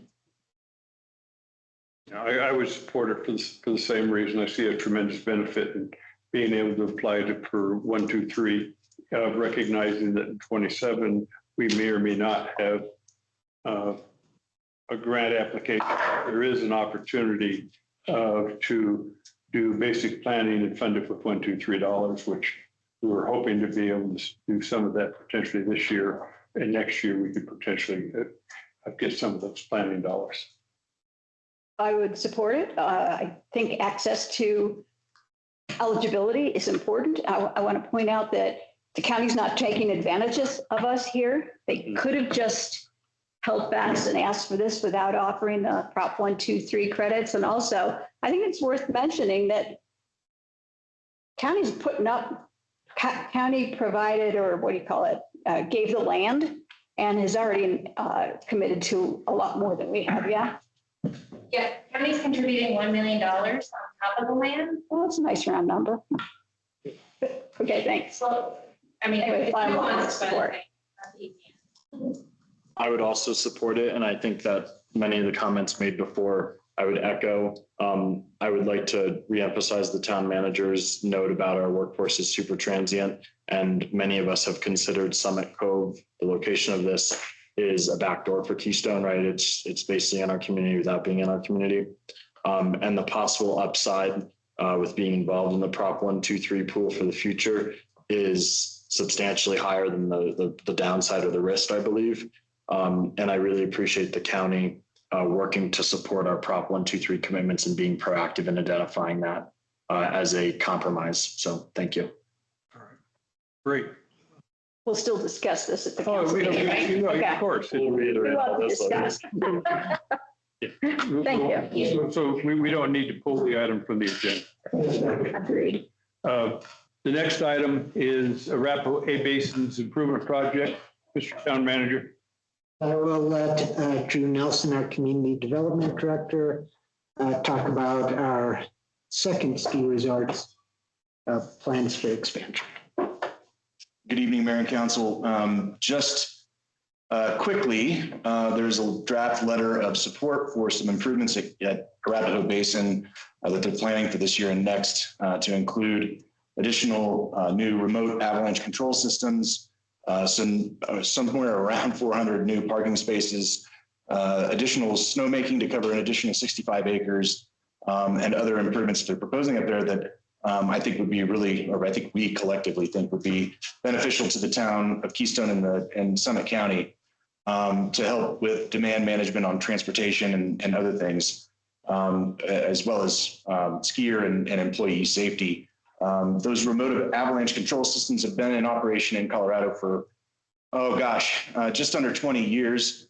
I actually incidentally was involved in the installation of one on Berthoud Pass back in 2012, 2013. It was the same time they did the Seven Sisters over in Loveland. Really cool project, really beneficial. And it was only after a tragedy had actually occurred where there were CDOT workers that were injured during an avalanche explosion. It actually exploded inside the canister as they were getting ready to use it. So in terms of looking at the overall proposal, it seems very fitting and on brand for this particular community in terms of its interest in winter recreation. And the letter of support kind of speaks for itself. We really try to highlight just kind of the bigger picture objectives of what they're trying to do there in terms of our letter of support. There may be other things that you would like to add. We do have a draft that's in the work session packet with a formal, otherwise completed letter that's available for your discussion later in your regular meeting. So I'd be happy to answer any questions that you all have. John. Thank you, Mr. Mayor. CDOT was recently in the news about the GAZX system. I'm not sure if that was the same system you put into place or supported putting into place on Berthoud Pass. My understanding is those are those aluminum tubes that you can see, and there's potential material concern about their performance. My understanding based on this proposal and what we'd be supporting is that the towers themselves are different, not that GAZX system. Yeah, so I was involved with GAZX. That system has a lifespan to it, right? And one of the things that was mentioned recently about GAZX is that it wears out pretty fast. But if you think about what it's doing, it's exploding gas into the air to make a percussion sound to start avalanche slides at 12,000 feet in elevation. Those things are probably not going to last forever. So this particular system, from my understanding, is different than that. But the longevity is really going to be depending on how much they actually use it, how much the patrollers that are going to be up there take advantage of that system. Other questions? Some this is all proposed, but the pedestrian bridge is going to go over the highway. So I assume they have to CDOT approve that and that'll all be done, I'm guessing. It's my understanding. Is there any, did they ask us to do this or is this just us proactive? This was sent out by the U.S. Forest Service as part of a notice of proposed action. So they're currently reviewing that NOPA right now and looking for comments. I think, again, it's reflective of winter recreation in the area and the region and its potential impact on Keystone. So I think supporting that is well within the wheelhouse of the organization. But RAPO didn't come out to us and ask. No, it was directly through the Forest Service. They're required to send out a notice to all sorts of, anyone can comment on this. You could live in Washington, D.C. and comment on this if you so chose. But in this particular instance, because we are an affected community, it feels appropriate to provide comments. But we want to be a lot more involved and integrated with them. So I didn't know if this was the first step. I mean, I guess it shows our interest. I'm hoping they'll also embrace us as a town. So it certainly adds to a level of collaboration that I think the town's interested in doing. Christie? Thank you for bringing this to our attention. It's exciting. Also, their increased snow capacity. Just curious, where's that water source? My understanding is it's out of their existing water source out of the Snake River. They store water over the course of the summer, and then when it turns to winter, they actually then utilize that storage to do snowmaking. It should be noted that with snowmaking, they anticipate that 80% of that water that's used will actually return to the river when it melts in the spring. That's actually a number that I used was informed of in Winter Park because there was a collaborative agreement with Denver Water in that location as part of their snowmaking operations as well. So all in all, it's water that does get returned back to the system. It's just, basically they draw out at certain times when they're allowed to based on their conditional water rights, stored and then used, and then it flows back into the river. So all in all, a relatively minor impact to the overall stream quality and health. The question was similar. The line in here that caught my eye, it is the town's belief that an expansion of snowmaking will not materially impact water quality and quantity for the community. I wanted to ask, based on what expert opinion did you make that statement? Well, they already have the existing water rights, so they could use them for a variety of different purposes. Obviously, that's not the question. This specifically says the expectation it's not going to. As I just mentioned, the 80% return rate of anything that's made into snow that comes out of the river gets returned back to the river itself. Materially doesn't impact overall functions of the river system itself because it's only the diversions are only a very small percentage of the actual river itself. And they're existing water rights. So rather than somebody like a human consuming that water. Do they pull it from the aquifer or from the actual river? River. I believe it's directly out of the river, but I could clarify that. I love that clarification because that's where I was coming from is even if it is river, not aquifer, because that'd make a huge difference. I would want to know the expert opinion about environmental, especially ecosystems, because it's just a very delicate thing already to try to bring back life in and around. These I should explain too. These are not new water rights that they're applying for. Yes. These are existing ones that they have the ability to draw out of the river. So those water rights themselves are basically they being a basin own those water rights and are able to use them. Rather than it going to human consumption, it's actually being used for snowmaking and returns back to the river. So all in all, I think it's a net benefit and positive around, especially like climate resiliency, that our seasons can be more consistent and users can actually use that. Yes, I agree. I was just curiosity and just full. Sure. Understood. How would they not need more water if they have all this additional snowmaking capacity? So that probably has to go into their actual consumption that they use for human use inside the lodges or wherever else they might use them. This particular, at least my understanding, is that this particular water right is for snowmaking purposes only. So it's not something that they would use otherwise. Yeah, and if I may weigh in, we're not going to be the experts on water quantity and quality. However, there will be experts, and there are experts who work for the Forest Service who have requirements to ensure that there's sufficient protection of water quantity and quality. So that's where our belief comes in, not so much from an expert opinion.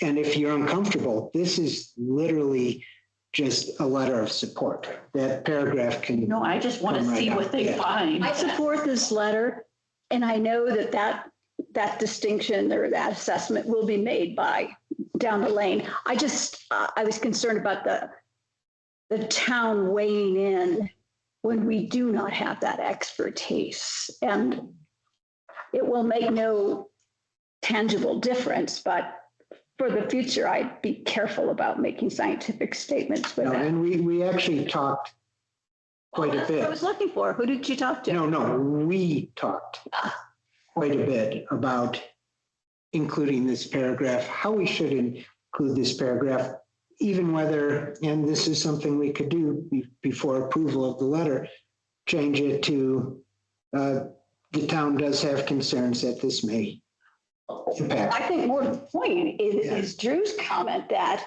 this will not exceed the water rights that they already enjoy. Is that accurate? Yeah, there's no new water rights That's- application here. So That is saying that it's equal. They could use it for other purposes if they wanted to anyway. Yeah, I would be more comfortable of just getting rid of water quality and, because we're not qualified to make that statement, but I'm comfortable saying quantity for the community. So in other words, in that last sentence, expansion of snowmaking would not materially impact water quantity for the community. Alternately, we could say expansion of snowmaking would not exceed the water rights that they already enjoy. If that is a true statement, that would be that is very neutral. Yeah. And it would tell our people that we consider. Yeah. Is there a way to ask for the, because they are very good usually about looking at the environmental impacts, the Forest Service, if they could. But we haven't done That's that. part of their calculus of what they're doing right now. Yeah. So, and I don't know that we're in a position to evaluate that evaluation. So I think in this particular instance, basically they're looking for just comments on that. If they establish that there are concerns, they may evaluate it as part of their process to do their formal approval later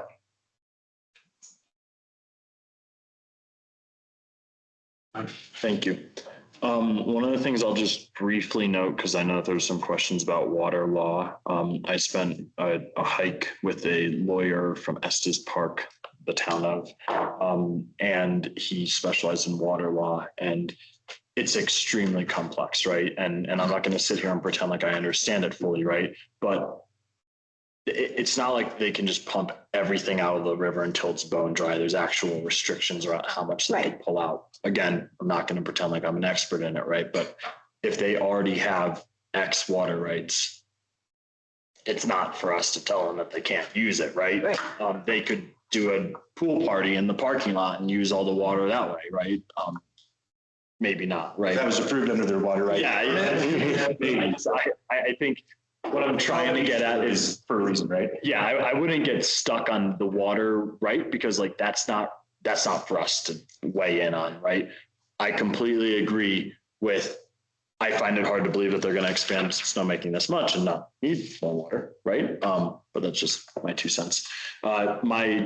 That was more of a comment. My question is tied to free parking. I didn't notice any comment on parking cost in here. And I think for me, that's a big thing I'd love to get the perspective of the council here. We can't control A basin and I understand that, right? But free parking is continually brought up as an item at Keystone, right? And I have heard feedback that Keystone is concerned about people utilizing their free parking during days that Arapahoe Basin charges and using the Summit daily to get up there. I would love if we could maybe add a sentence. We encourage some of the parking to maintain a free access or limited cost access or something to that point, because in theory, with the expansion of parking, the issues that they use to justify charging parking should be mitigated or eliminated. I don't necessarily disagree with you in terms of that parking issue. I've tried to get up there for kid competitions previously and had to pay for parking and all sorts of other stuff. I would say that the documents that I reviewed for this particular proposal did not include anything around paying for parking. I would also say too that parking at ski areas across Colorado, ones that I've worked in or visited, it's almost rare to find free parking anymore. Understood. But so I appreciate what you're saying. You all can decide how you want to phrase that. If you want to include something in there around the charging or, charging for parking. In this particular instance, it just seemed like supply is going to still not meet demand of what occurs at A-Basin.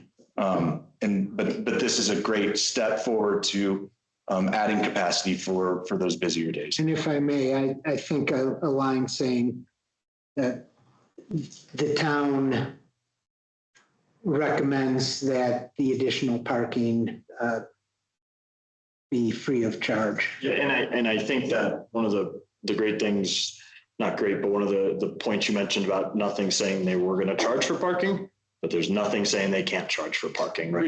Agreed. And that's probably the way it works at Every other ski area that I can think of. And that's why I'm suggesting that we preemptively put the pedal down a little bit and be like, we know this is a possibility, right? We'd love to see it stay free, or we'd love to say X number of spots, or I don't know what the answer is. As long as we're seeing this as a suggestion. I have a real challenge telling people how to run their business. Yeah. Exactly. And I think that's all it is. It would be a suggestion.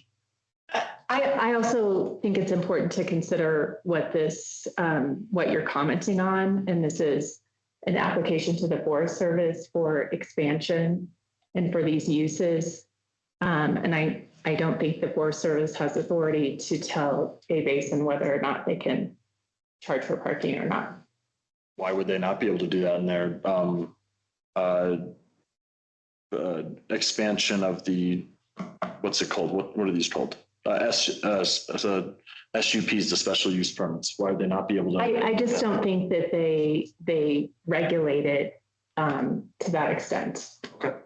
I think the main message we might be sending is to Arapahoe Basin. Understood. Okay. I would encourage that. The bottom line is A-Basin is appropriately sensitive to the market. And he'll note even this year, whenever they could, they announced that it was free. So if this will just give them more options. And I think we can expect that the market will be the lead here. Yeah, I guess as I look at this, there's 400 new parking spaces they're putting in. Whether they're paid, or whether they're free, is a benefit to Keystone. Because they'll have more parking available. The other piece is there, as we've seen in the past, what they've charged for parking is the area, I believe, right in the initial base area. Mm-hmm. Have they also charged up above? If you do not have 4 people in the vehicle, they charge you for a parking reservation regardless On of where you weekends, park. right? On peak weekends from, and please don't quote me on this, but I think it's end of November through May. And as Councilwoman Kerr noted, they did pull it back this year because the historical snow pack that didn't drive visitation. Yeah. I just hate telling the company what they can and can't do when they're not in our jurisdiction. Well, I think the difference is we're not telling them what they can and can't do. We're suggesting that they do that. And the reason I'm proposing this comment in there is because we've heard time and time again about Keystone's free parking and how that drives people to Keystone. That A-Basin is an extension of Keystone, right? You go to A-Basin, you're going to go and grab a breakfast sandwich. You're going to go grab a drink after. in Keystone. And so if there's more of an incentive to drive visitation to a basin, that will benefit our town, is where I'm going at. Christie? I believe a basin is an asset to the town. I agree with that. I agree with increased parking. I just want to make one clarification because I overall support this letter of support. I just want to make one clarification back to the water.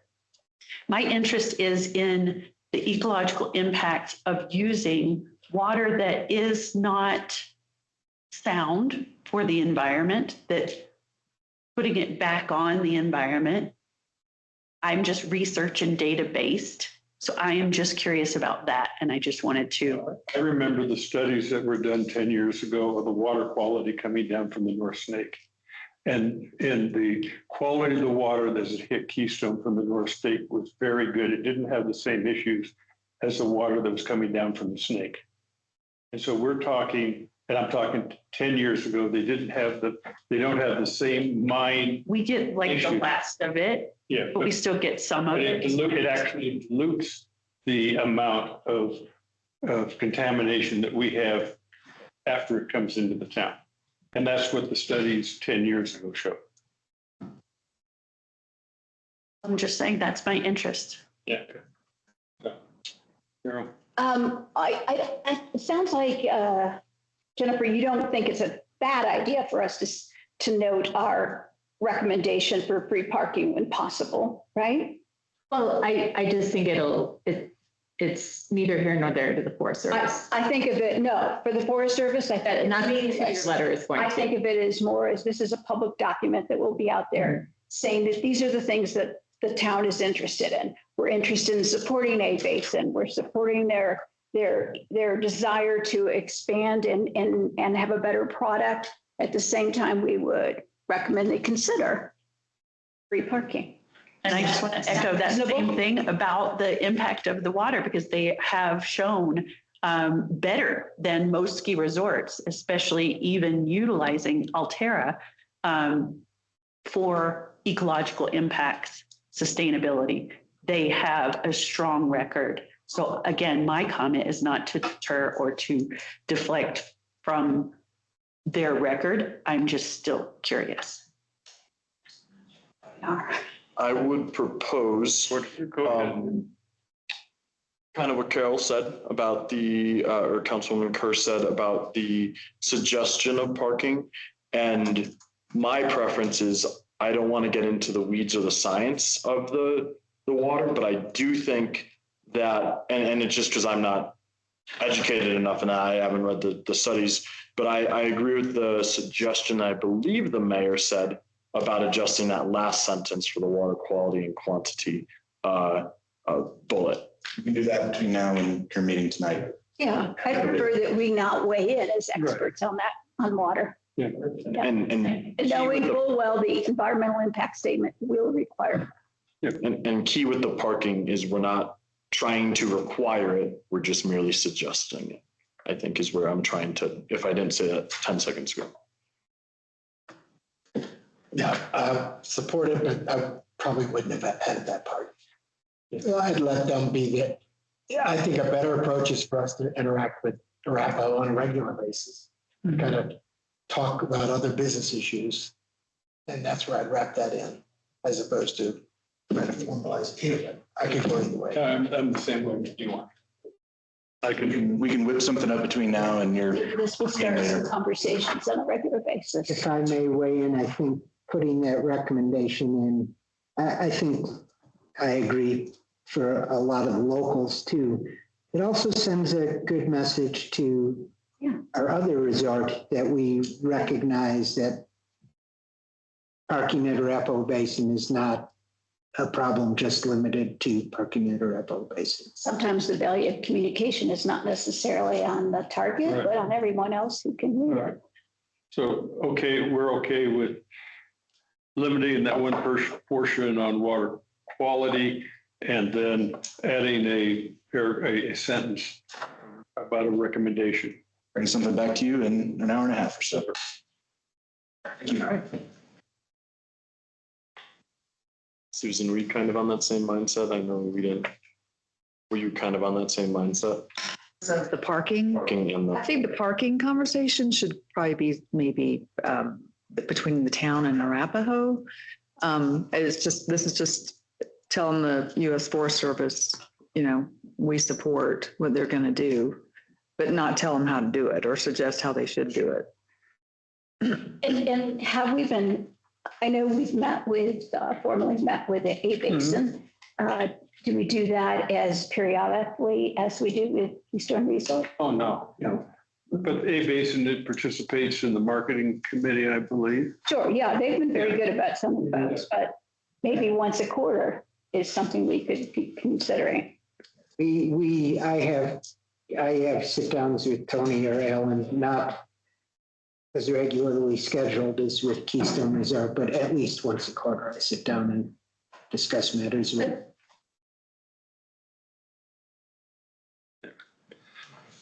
All right.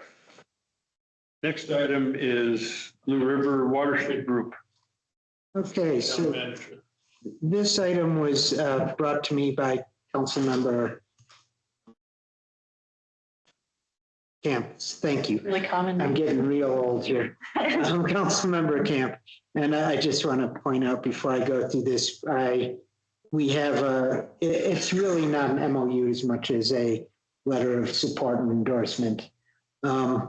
And that's my bad, but the draft letter we have will take off the fact that Councilmember Camp's name and I town don't know council. why my name was on there. It made me kind of uncomfortable, but it's okay. Yeah, well, I think it would have a lot I more. just wanted to know why. It's coming from the council Okay, okay. as a whole, not Thank you. just from a single councilman. And single council member doesn't have the authority to do it anyway. Yeah.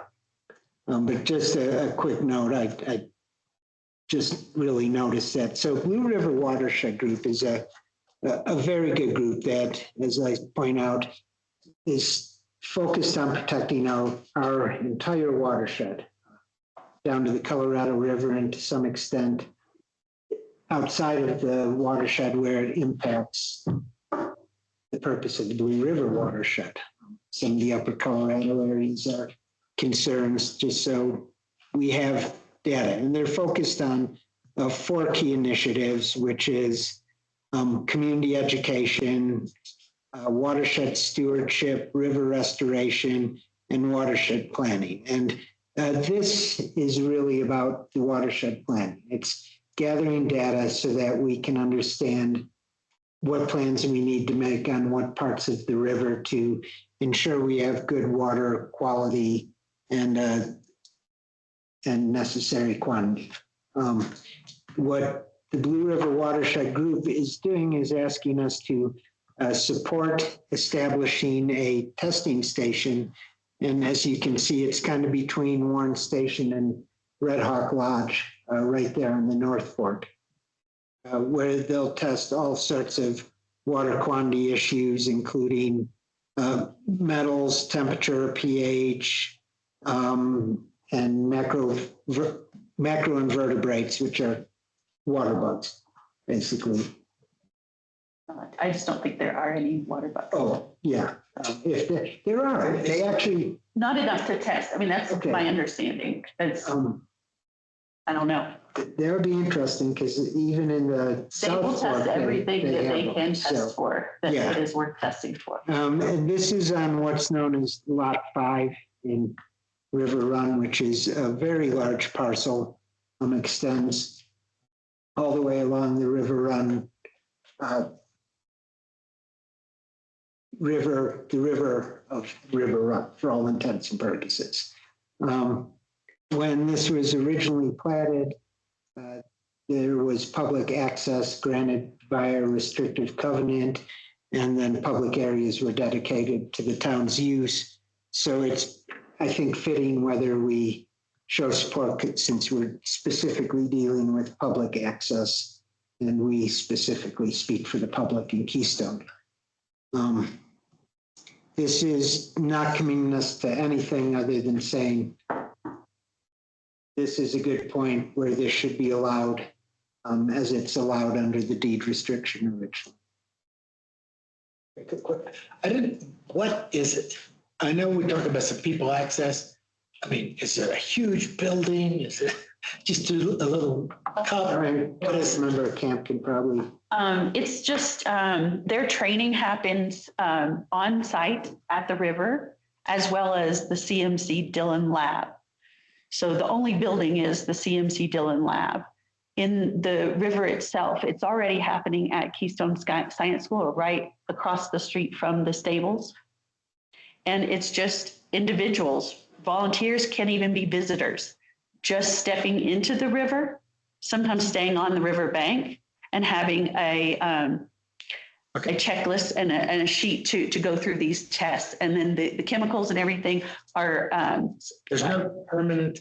There's no physical entity. Oh, I didn't get that either. Yeah, Thank you. And if you look at the area over there on the, going down the west side of the North Snake, after it's crossed over under Montezuma Road, there's an area where where the pin's really located on the map, that they can actually walk down, and it's a little flat area with the water running through. So all you're doing is getting access so they can then take samples and do tests. And people have access there all the time, Yeah. dogs. In fact, there's a trail there. And Testing will pick that up. Yeah. And there is an active mine that it could be still resulting in effects, and they do testing, but they do not do it regularly with public. Okay. So that's one point. Is the mine you're talking about the pin mine? I don't, Is it up on the North Snake or is it on the Snake? it's above there. Above where? I would like to verify before I answer. Because I have believe an inkling, but I don't have a certainty. it's up on, above the Snake, not above this area. Yes. So it wouldn't feed into there is what you're. Yeah, where they're testing is before the North Snake runs into the Snake. I'll let, But it sounds like that's not publicly released information anyway. Is that what you were the suggesting? current situation is one of the reasons, this is what comes to me when you're talking about this site and what the point of that particular site is. Yes, it's accessibility, to be able to get volunteers to be able to step in right there and to park. That's part of it. Another part is you need to be able to test in a run, not in a riffle. So that's part of it. And the other part is that it puts together this larger picture of the watershed. And there is still a question there of, could we know more about the source? And could we know more about how to help the waterway heal? And I'm told there are fish in that one. None in Snake, but. Well, there are fish in this. Yeah. Well, they keep- I wouldn't need them, but there's fish in this. Okay, I think we're okay with this. All right, Yeah, it's wrong back anyway. Carol. Thank you. There's a line in here that says the project will provide significant resources as the town works on Snake River protection and enhancement. Sounds good. I support the letter, but I wondered, can you characterize the type of resources you're implying we could benefit from? It's really knowledge of, even if there's no mining above this, the intersection of this river and Sure, give us differences more in the knowledge. water. And how does that help us move forward? It helps us if there's ever a possibility to work on water quality throughout our community. Perfect. Thank you. It gives us more information about water that's coming into the Snake. If I may, thank you, Mr. Mayor. Just real quick, it says town-owned land. Is that actually our land? No, You said parcel 5? no. Okay. Then It's not town-owned land. That's only in the staff sheet. It's Oh. not in the letter. Okay. is this the letter? Is it the letter? Did I miss that? Access on town-owned property. Yeah. That's a concern. No, you And can't. I want to be very clear. I am in support of this and right, but I just am very concerned with the potential legal binding nature of what this is, right? So town-owned land was the first question. Seems like there's no cost and no legal obligation to cost in the future. That's correct, yes. Thank you. The last sentence that's bolded seems legally binding. I also, and I guess this might change with the idea of the town on land, is if this is public access already in public easement, why do we need this? Like, what's stopping me from going on public land, getting a little sample and leaving? My understanding is just to formalize it. Formalize it if case there's dispute over whether they're allowed there. I think And I need our attorney to weigh in. there. I mean, it's also just a letter of support for the project. I mean, I did review the letter, so I looked at it from a legal aspect and any concerns for the town. I think it is a little bit unclear as to what this area is and whether it is town property or not, based on what John has described. This property was dedicated to the public. So if it's dedicated to the public, then it is town property. But if the public can access it, there's no concerns with authorizing people to go to this site. I just think of the, the First Amendment auditors, those videos, and they're on public land and they can, because they're on public. Yeah, we can. Yeah, Yes, so this is. why would anyone not be able to collect water samples if they're on public? If I may wait, there is not a complete determination that this is town-owned land or Vail Resorts land. So I would say the town-owned property would be the public access indicative. That's a property right. And authorizing something by the town does not ever guarantee they're allowed to do it. We authorize STRs throughout the town, but individual HOAs can in some way limit that. Individual property owners can limit that. They might not let their leasee do short-term rentals. So authorization of the town does not. Meaningful? But if this is, I guess I'm back to being hung up on the words, and I missed it when I read it, town-owned property. If this technically, and I recognize you're going to be looking. Although we can easily change that to authorize access on the identified property. Yes. Except then, I mean, if it's Vail's property, we can't authorize access onto Vail's property. And So, can we be sued if we say we authorize access and it's not our property? no, I mean, we can't, No, but there is public can't access. do that authorization. Yeah. Yeah. I guess where I'm coming from at this, right, and I mentioned it briefly earlier, I love the idea. I love getting people involved in the community, and I love the water monitoring aspect, and the pen mine, which doesn't feed into this, is a concern, right, for me. But I am also equally concerned about the potentially legal impacts of this. There are incredibly complicated legal questions about quite a bit of property in the Keystone area. I would say we adjust this. And, Cut through this by saying we're authorizing this testing in accordance with public access or something to that. Or what if you say we support this project Yeah. rather than providing access? The town supports volunteer access to the, BRWG's efforts and That would community. fix it. So let's just move. Let's go. That's our only intent is to say we're in support of this program. You go, that's great. Okay. yeah. Got concerns? And there's, Do we need to clarify that in sections where there is already public access? I think this gives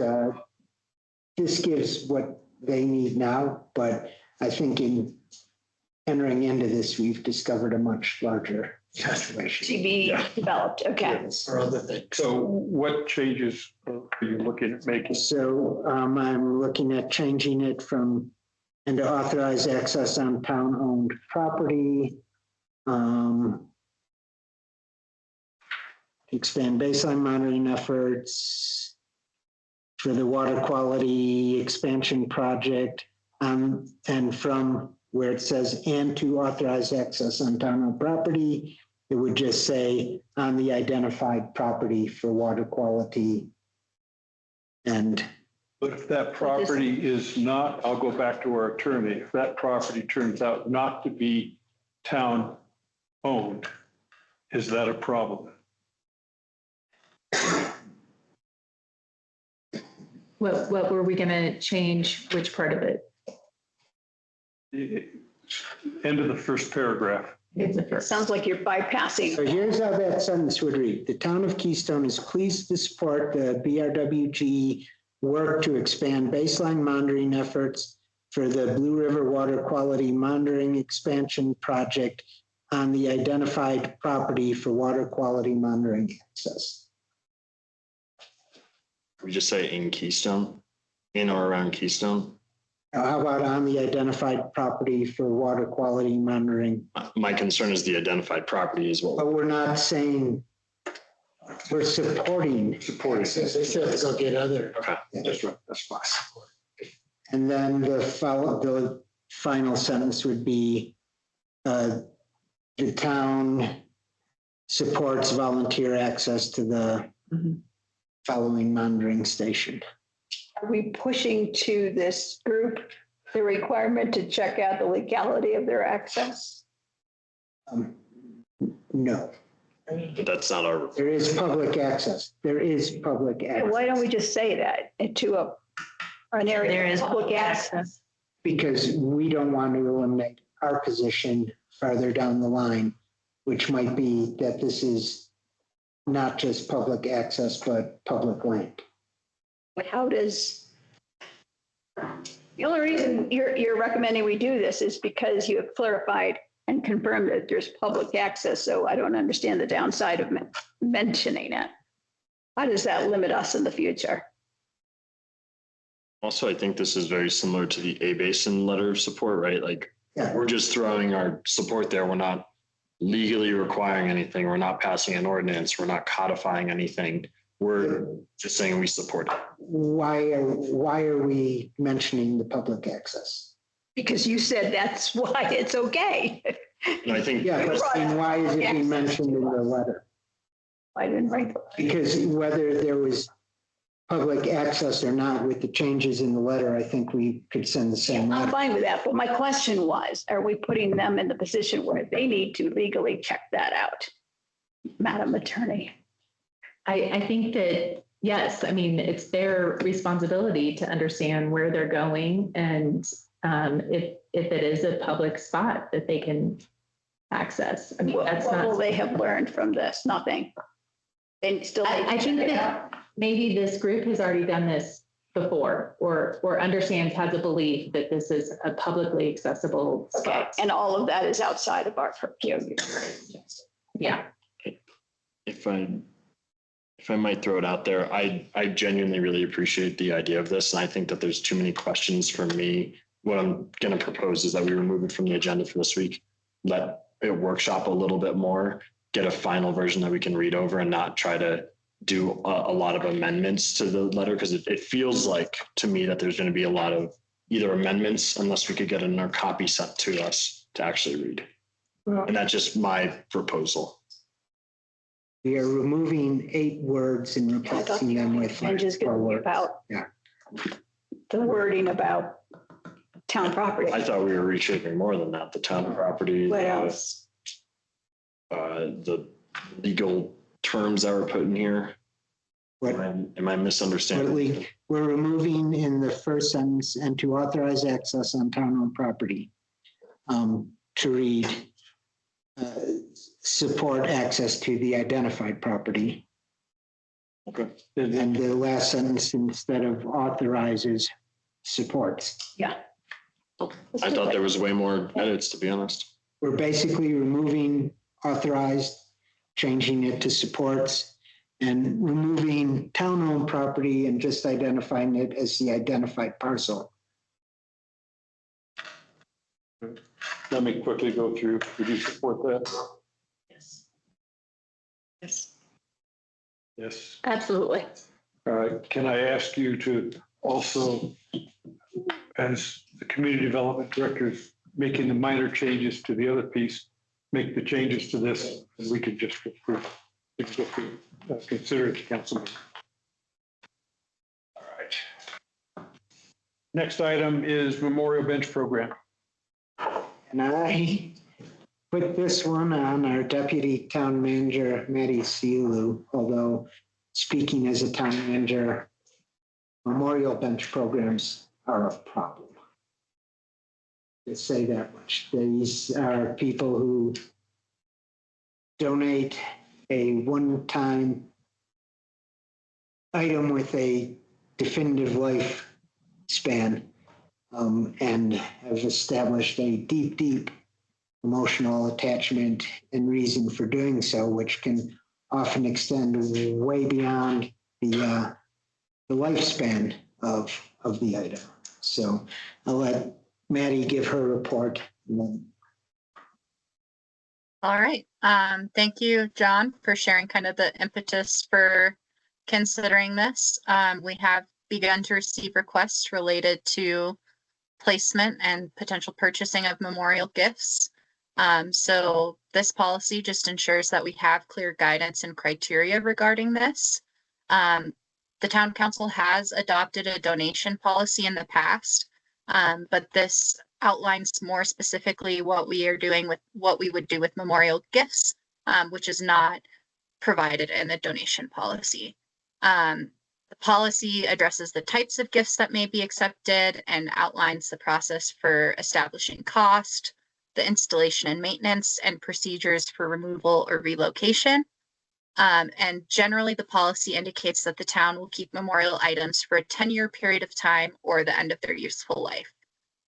This policy has also been reviewed by the town attorney, just to ensure that it's consistent with the donation, with the general donation policy, and that there are no concerns about the conditions that have been outlined in the policy. So if there are any questions about the draft policy, I am happy to answer, or John probably will as well.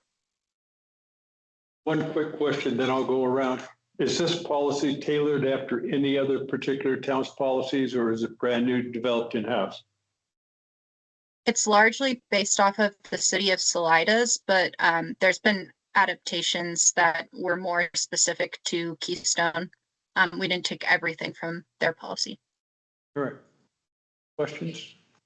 Start here and I'll walk around. And I'll ask one question here and then we can go around. Thank you. So I understand the complexities and concern around the bench program and the kind of view of perpetuity for some of these items. My question goes around, if we've identified that as an issue, right, can we solve for a solution on it? And I think back to an endowment I used to be a part of, right? Is there a way for us to offer, this bench can be bought for 10 years for X dollars, or you can buy this bench for X plus X plus X at an endowment rate where we anticipate the ability to replace it or maintain it or keep up with it. And then that way we're not dealing with the frustration of this bench didn't last forever, but offering the ability to spend more to be able to keep that bench. And that would probably be a financial calculation to understand what the endowment value would need to be. And briefly, I looked it up and there's formulas that other organizations use for this, right? But what I'm basically trying to say is I understand the complexities. I'd love to see a solution for those complexities included in our policy, but also have protections for us as the town, right? So this bench can stay in this place, if it is an endowed bench, we'll call it, can stay in this place for 5 years, but council has the ability to overrule that location if we need to in the future. I'm thinking about like development, right? So we don't have a bench in a legally required to stay in a spot for 100 years kind of thing. It still gives us protection to move it if we need to, but also fulfills the desires of people that might be willing to donate. I think the policy does already speak to this. It says that the donation for the initial bench or gift is for a 10-year period of time. And at the end of that 10-year period, individuals are able to reapply for that. And if they are submitting that application, it would be accepted by the town, and that would be the time at which we would evaluate what the cost is for continuing maintenance for another 10-year period. So it's just a 10-year review period. And if they don't review it during that time period, then the bench would be moved, or the plaque would be removed from the bench. And memorial benches, though, are often in memorial of people, and so they might not be around anymore. And that's kind of what I'm trying to solve for, is people want a lasting impact, but don't want to have to come back from the dead to apply in 10 years, for lack of a better way to say it.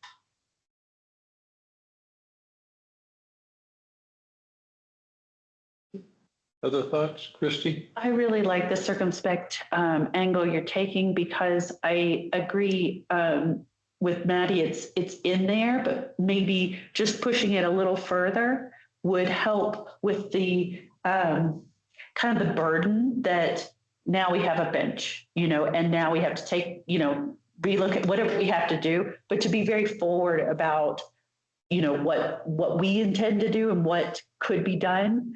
And that would help build community, because the point of a bench is what I wanted to voice, is that it does allow a little bit of community building.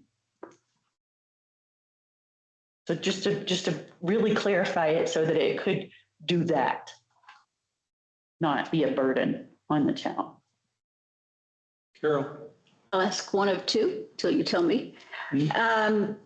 Speaking to the concerns of both of you, I'm thinking maybe the answer would be with respect to the quote, park system or master plan for open space sites that's referenced in this document. In other words, I may want my mother's bench right in front of this building, but the town would come back and say, here are the spots we've identified. Is that the intent of that? Okay, so my next question is, what's the timeline for this? Because we have neither a park system plan nor a master plan for That's why we have sites. That's why we have the town manager point at this. We're actually having discussion right now about our one bench, which was donated to the. So you already have an issue and you're trying to come up with a plan after the fact, and Yes. should we know how that's faring? Is that a challenge? Yes, it's, yes, this.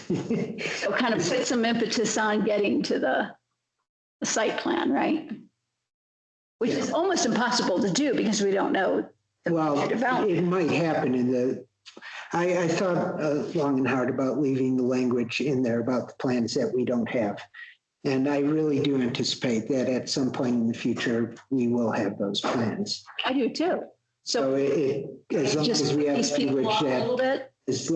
language that allowed me to react right now, I felt good about okay. this was written. So the way I interpret it, right now, you would make the decision trying to anticipate what could be in the plan. Right. Okay, which leads me to another concern. I'm always concerned about when we put you in the middle to make some of these more sensitive decisions. And one of them is, I'll read this, that it could be memorialized for, quote, outstanding contribution to the United States or internationally. So I feel like that's like a really wide opening, because if I were to propose, I'm going to put a memorial rock to the FIFA president. Would you have according to this, I feel like you'd have to say, oh, okay. I don't have a problem taking that line right out of there and making. Okay, because I would love it if the FIFA president were a native of Keystone or even Summit County. That would be super cool. But otherwise, it's a can of worms that you'd be stuck with, right? I know The president was the easiest one least sensitive one I could think of. Very well done. Quick question. Memorials will be removed after 10 years. Is that the plaque? We might want to keep the bench, right? If the bench is still working, why would we remove it? Yeah, It says it will be removed. Um, In the section of the, in that section of the policy, it's specifically referencing the plaque on the bench. I didn't see that. And Well, if that's what it means, what you said earlier is you could reapply to say, no, I really still want to memorialize my mother, right? But why would we want to remove a plaque over 10 years if the bench is still good and the plaque's still good? Well, I would rather have it be a may Yeah, I agree. versus a will. Yeah. And I also struggle, right? Like, I think as we think of these locations for the benches, and benches is like the big one, right? I don't know if there's trees and rocks and things, but the benches is the big one, right? If we've identified a need for a bench here, right? Like something should materially changed that after 10 years, we don't need a bench there anymore, right? If our park system is built, you don't really see a lot of towns going around being like, oh, in 10 years, time to remove all these benches or time to remove these public bathrooms. I kind of have the perception that if we've identified a need for a bench in this area, yeah, we probably should keep a bench there. And even after 10 years, if it gets broken, stolen, damaged, it's like, well, it probably was a need for a bench there. So we should either find a new donation or replace it ourselves as the town. I like the idea of May. Okay, that makes it clear. Things do change. Yeah, things do change, right? That tree that was right next to it has now made it off kilter. I would just want to comment. I think everybody that considers a bench needs to understand the 10-year thing and the fact that we can move it around.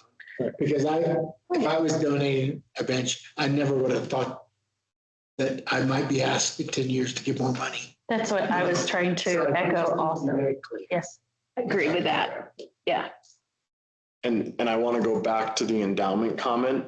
I think that that's a potential avenue, right? As you have that conversation, donation, either person or group up front, right? You're like, we can commit to 10 years with these restrictions at this rate, or at this higher rate, we would build an endowment. And I don't know how the financial aspect would work on that, but I don't want to necessarily just push that off as a. I would rather not. It's a record keeping and potentially fiscal black hole, because the benches, it might cost us 10 times to replace the bench 10 years from now than what it was now. I would kind of agree with that. I also am anxious to see that you remove all the trees after 10 years that were down in the rocks. That'd be interesting. Well, it might be the little plaque. Actually, I think it is. The memorial tree I gave to my brother, I noticed last time I was back in Wisconsin, is no longer there. It's been 10 years. There's a new picnic pavilion there. So I think if you move this, change that to May, that would make us more comfortable. Are we basically, this is not on the agenda later tonight? No. Are we okay with the one major change? The question, which is the second one? Let's not open us up to any US or international figure. Oh, yeah. Yeah, those two. It's too broad. There was a thought that came up about having a board, plaques, because I don't want to complicate it, but I was earlier thinking about the medians, is that if there was, people might want to say, I'd like to fix that one. You know, we have, 10 medians, have a program where we raise money to fix 10 medians and put it on a plaque. Now, I don't know if that's really a memorial.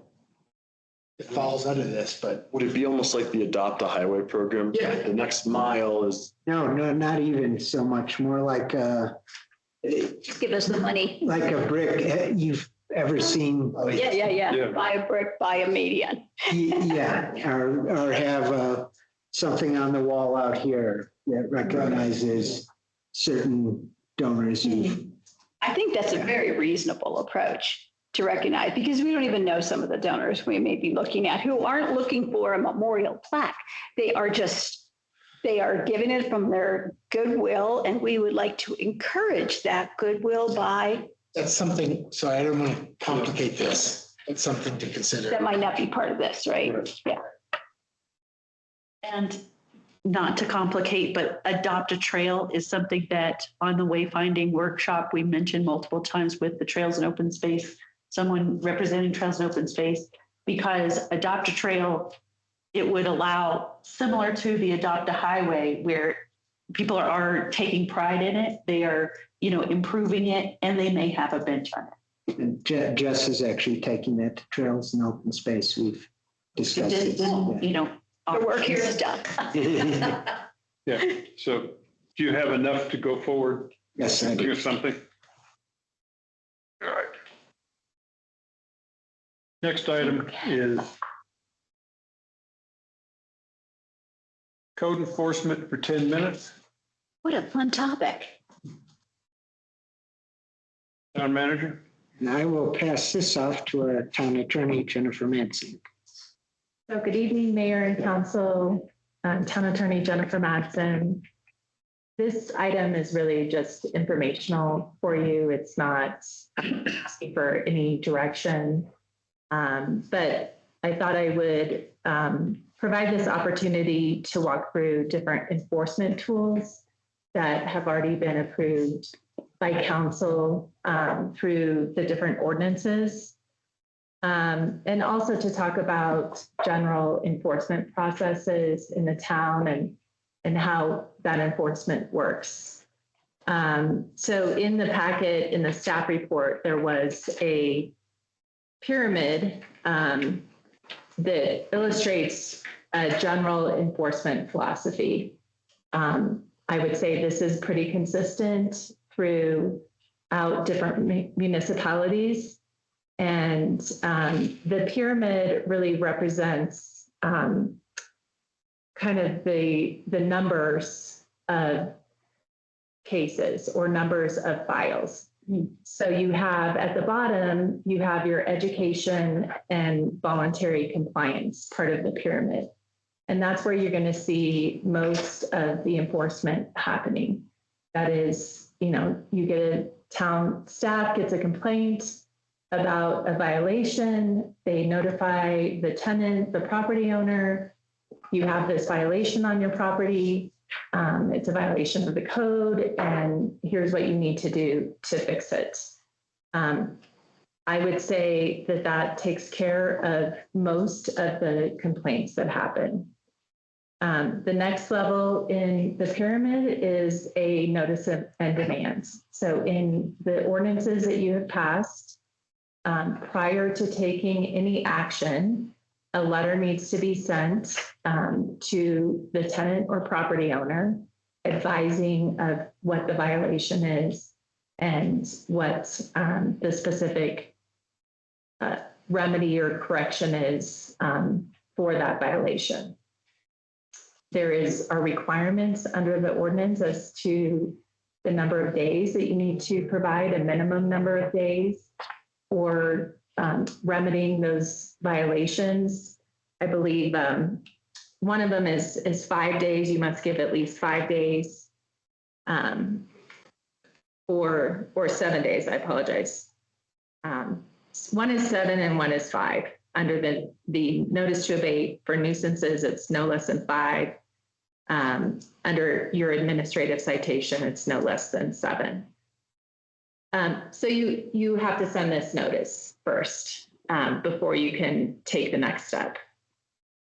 After, if the property owner tenant doesn't comply, then you can either, the staff can decide, is this a situation where we can issue an administrative citation, which is in effect like a parking ticket, because really what it does is tells them that the property owner, they need to pay money for a fine? Or is this a situation where we need to go to the municipal court, file an action in court?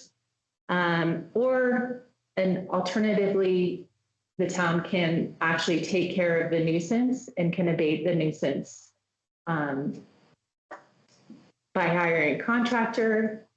So those are the different options that the town has in order to remedy the violation.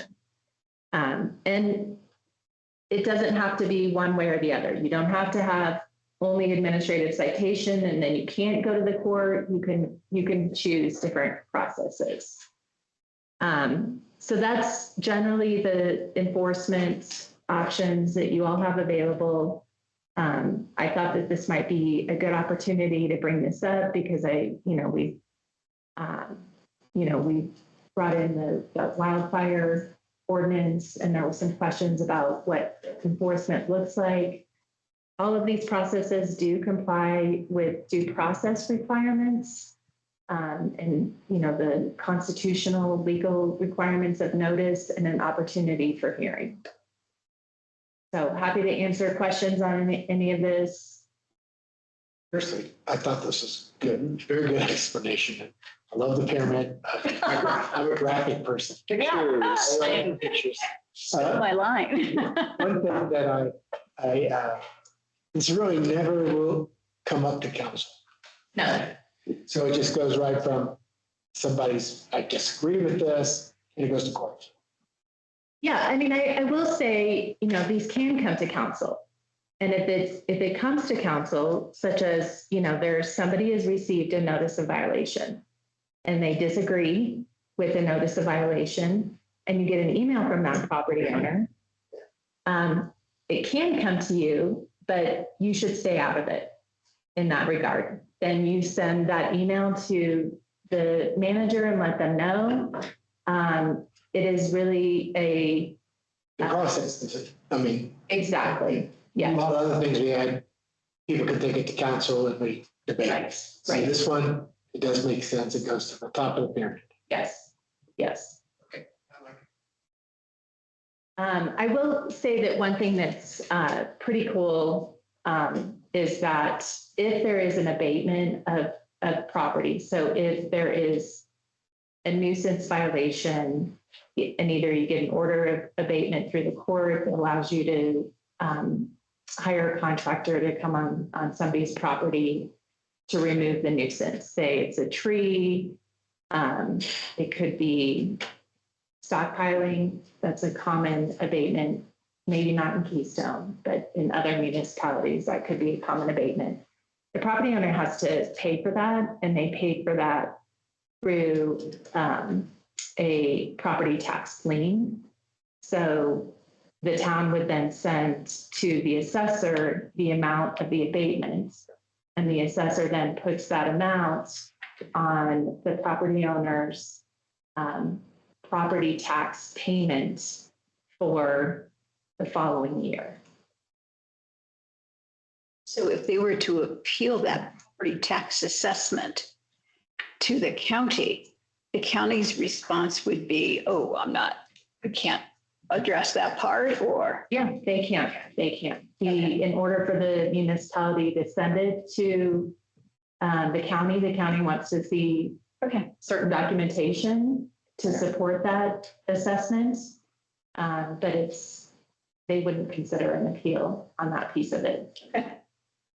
And I believe on that example you used for the abatement process and an order of abatement, we had also included in the ordinance that the town manager has powers in certain circumstances to order emergency abatements that wouldn't necessarily require a timed court appearance and then a ruling. Is that correct? Right. Yeah, there is emergency authority for emergency situations. Okay. Yes. And then are we able, I know in the news recently with the fire ban, there was increases in fee structures for state or for fire ban violations. And I know that my understanding is this citation and penalty schedule that you put in here is specifically for nuisances, and that various different other penalty schedules, we have adopted different levels for different offenses. Well, we had this for the administrative citation. And then I believe we also had other in that resolution on the fee schedule and fines, we had other fines. Specific. Correct. And so that would be that fee schedule and fines ordinance, which we passed. I think we did it by resolution. By resolution, okay. We would be able to adjust that if we wanted to take similar action for increasing, and I'll just use wildfire because it's a hot topic right now, pun not intended. But if we wanted to increase fines for a specific item, such as a wildfire violation, we could go back into that resolution and adjust it. Yes. Okay, thank you. Carol? Quick one. I'll echo Dan. This is beautifully laid out. I appreciate it. Also like the pyramid. Do I understand this to say that the town manager has the authority to select the most effective enforcement situation for a particular situation? Yeah. To use the phrase Yes. toolbox. Okay, and it makes sense, but it begs the question, does that put him in a hot seat with respect to ensuring equity across similar circumstances? I don't think so. I mean, I don't think it does. Every situation is going to be different. Yeah, like this dude's fire fuel massing versus this organization's fire fuel massing. That's the kind of thing I'm thinking about. It's more like a police officer can let you go for a speeding ticket or can give you a warning. I can read the situation, say, is this someone I can work with? My primary goal and any future town manager's primary goal Get it done. is to solve the problem, Okay. not to. And it sounds to me that this is giving you the leeway to get to that, Yeah. right? As opposed to time. You can tell there are some people who aren't looking for a solution to the problem, and there are some people who are willing to work things out. Thank you. And that's what I loved about our nuisance ordinance is it really,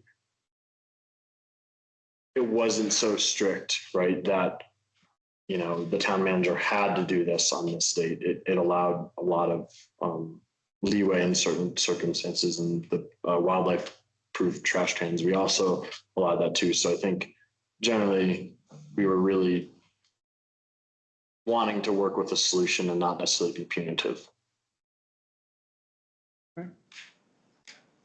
Anything else, Dan? Steve? Any other questions? Thanks for this. Thank you. In that case, well, you hit it right on, John.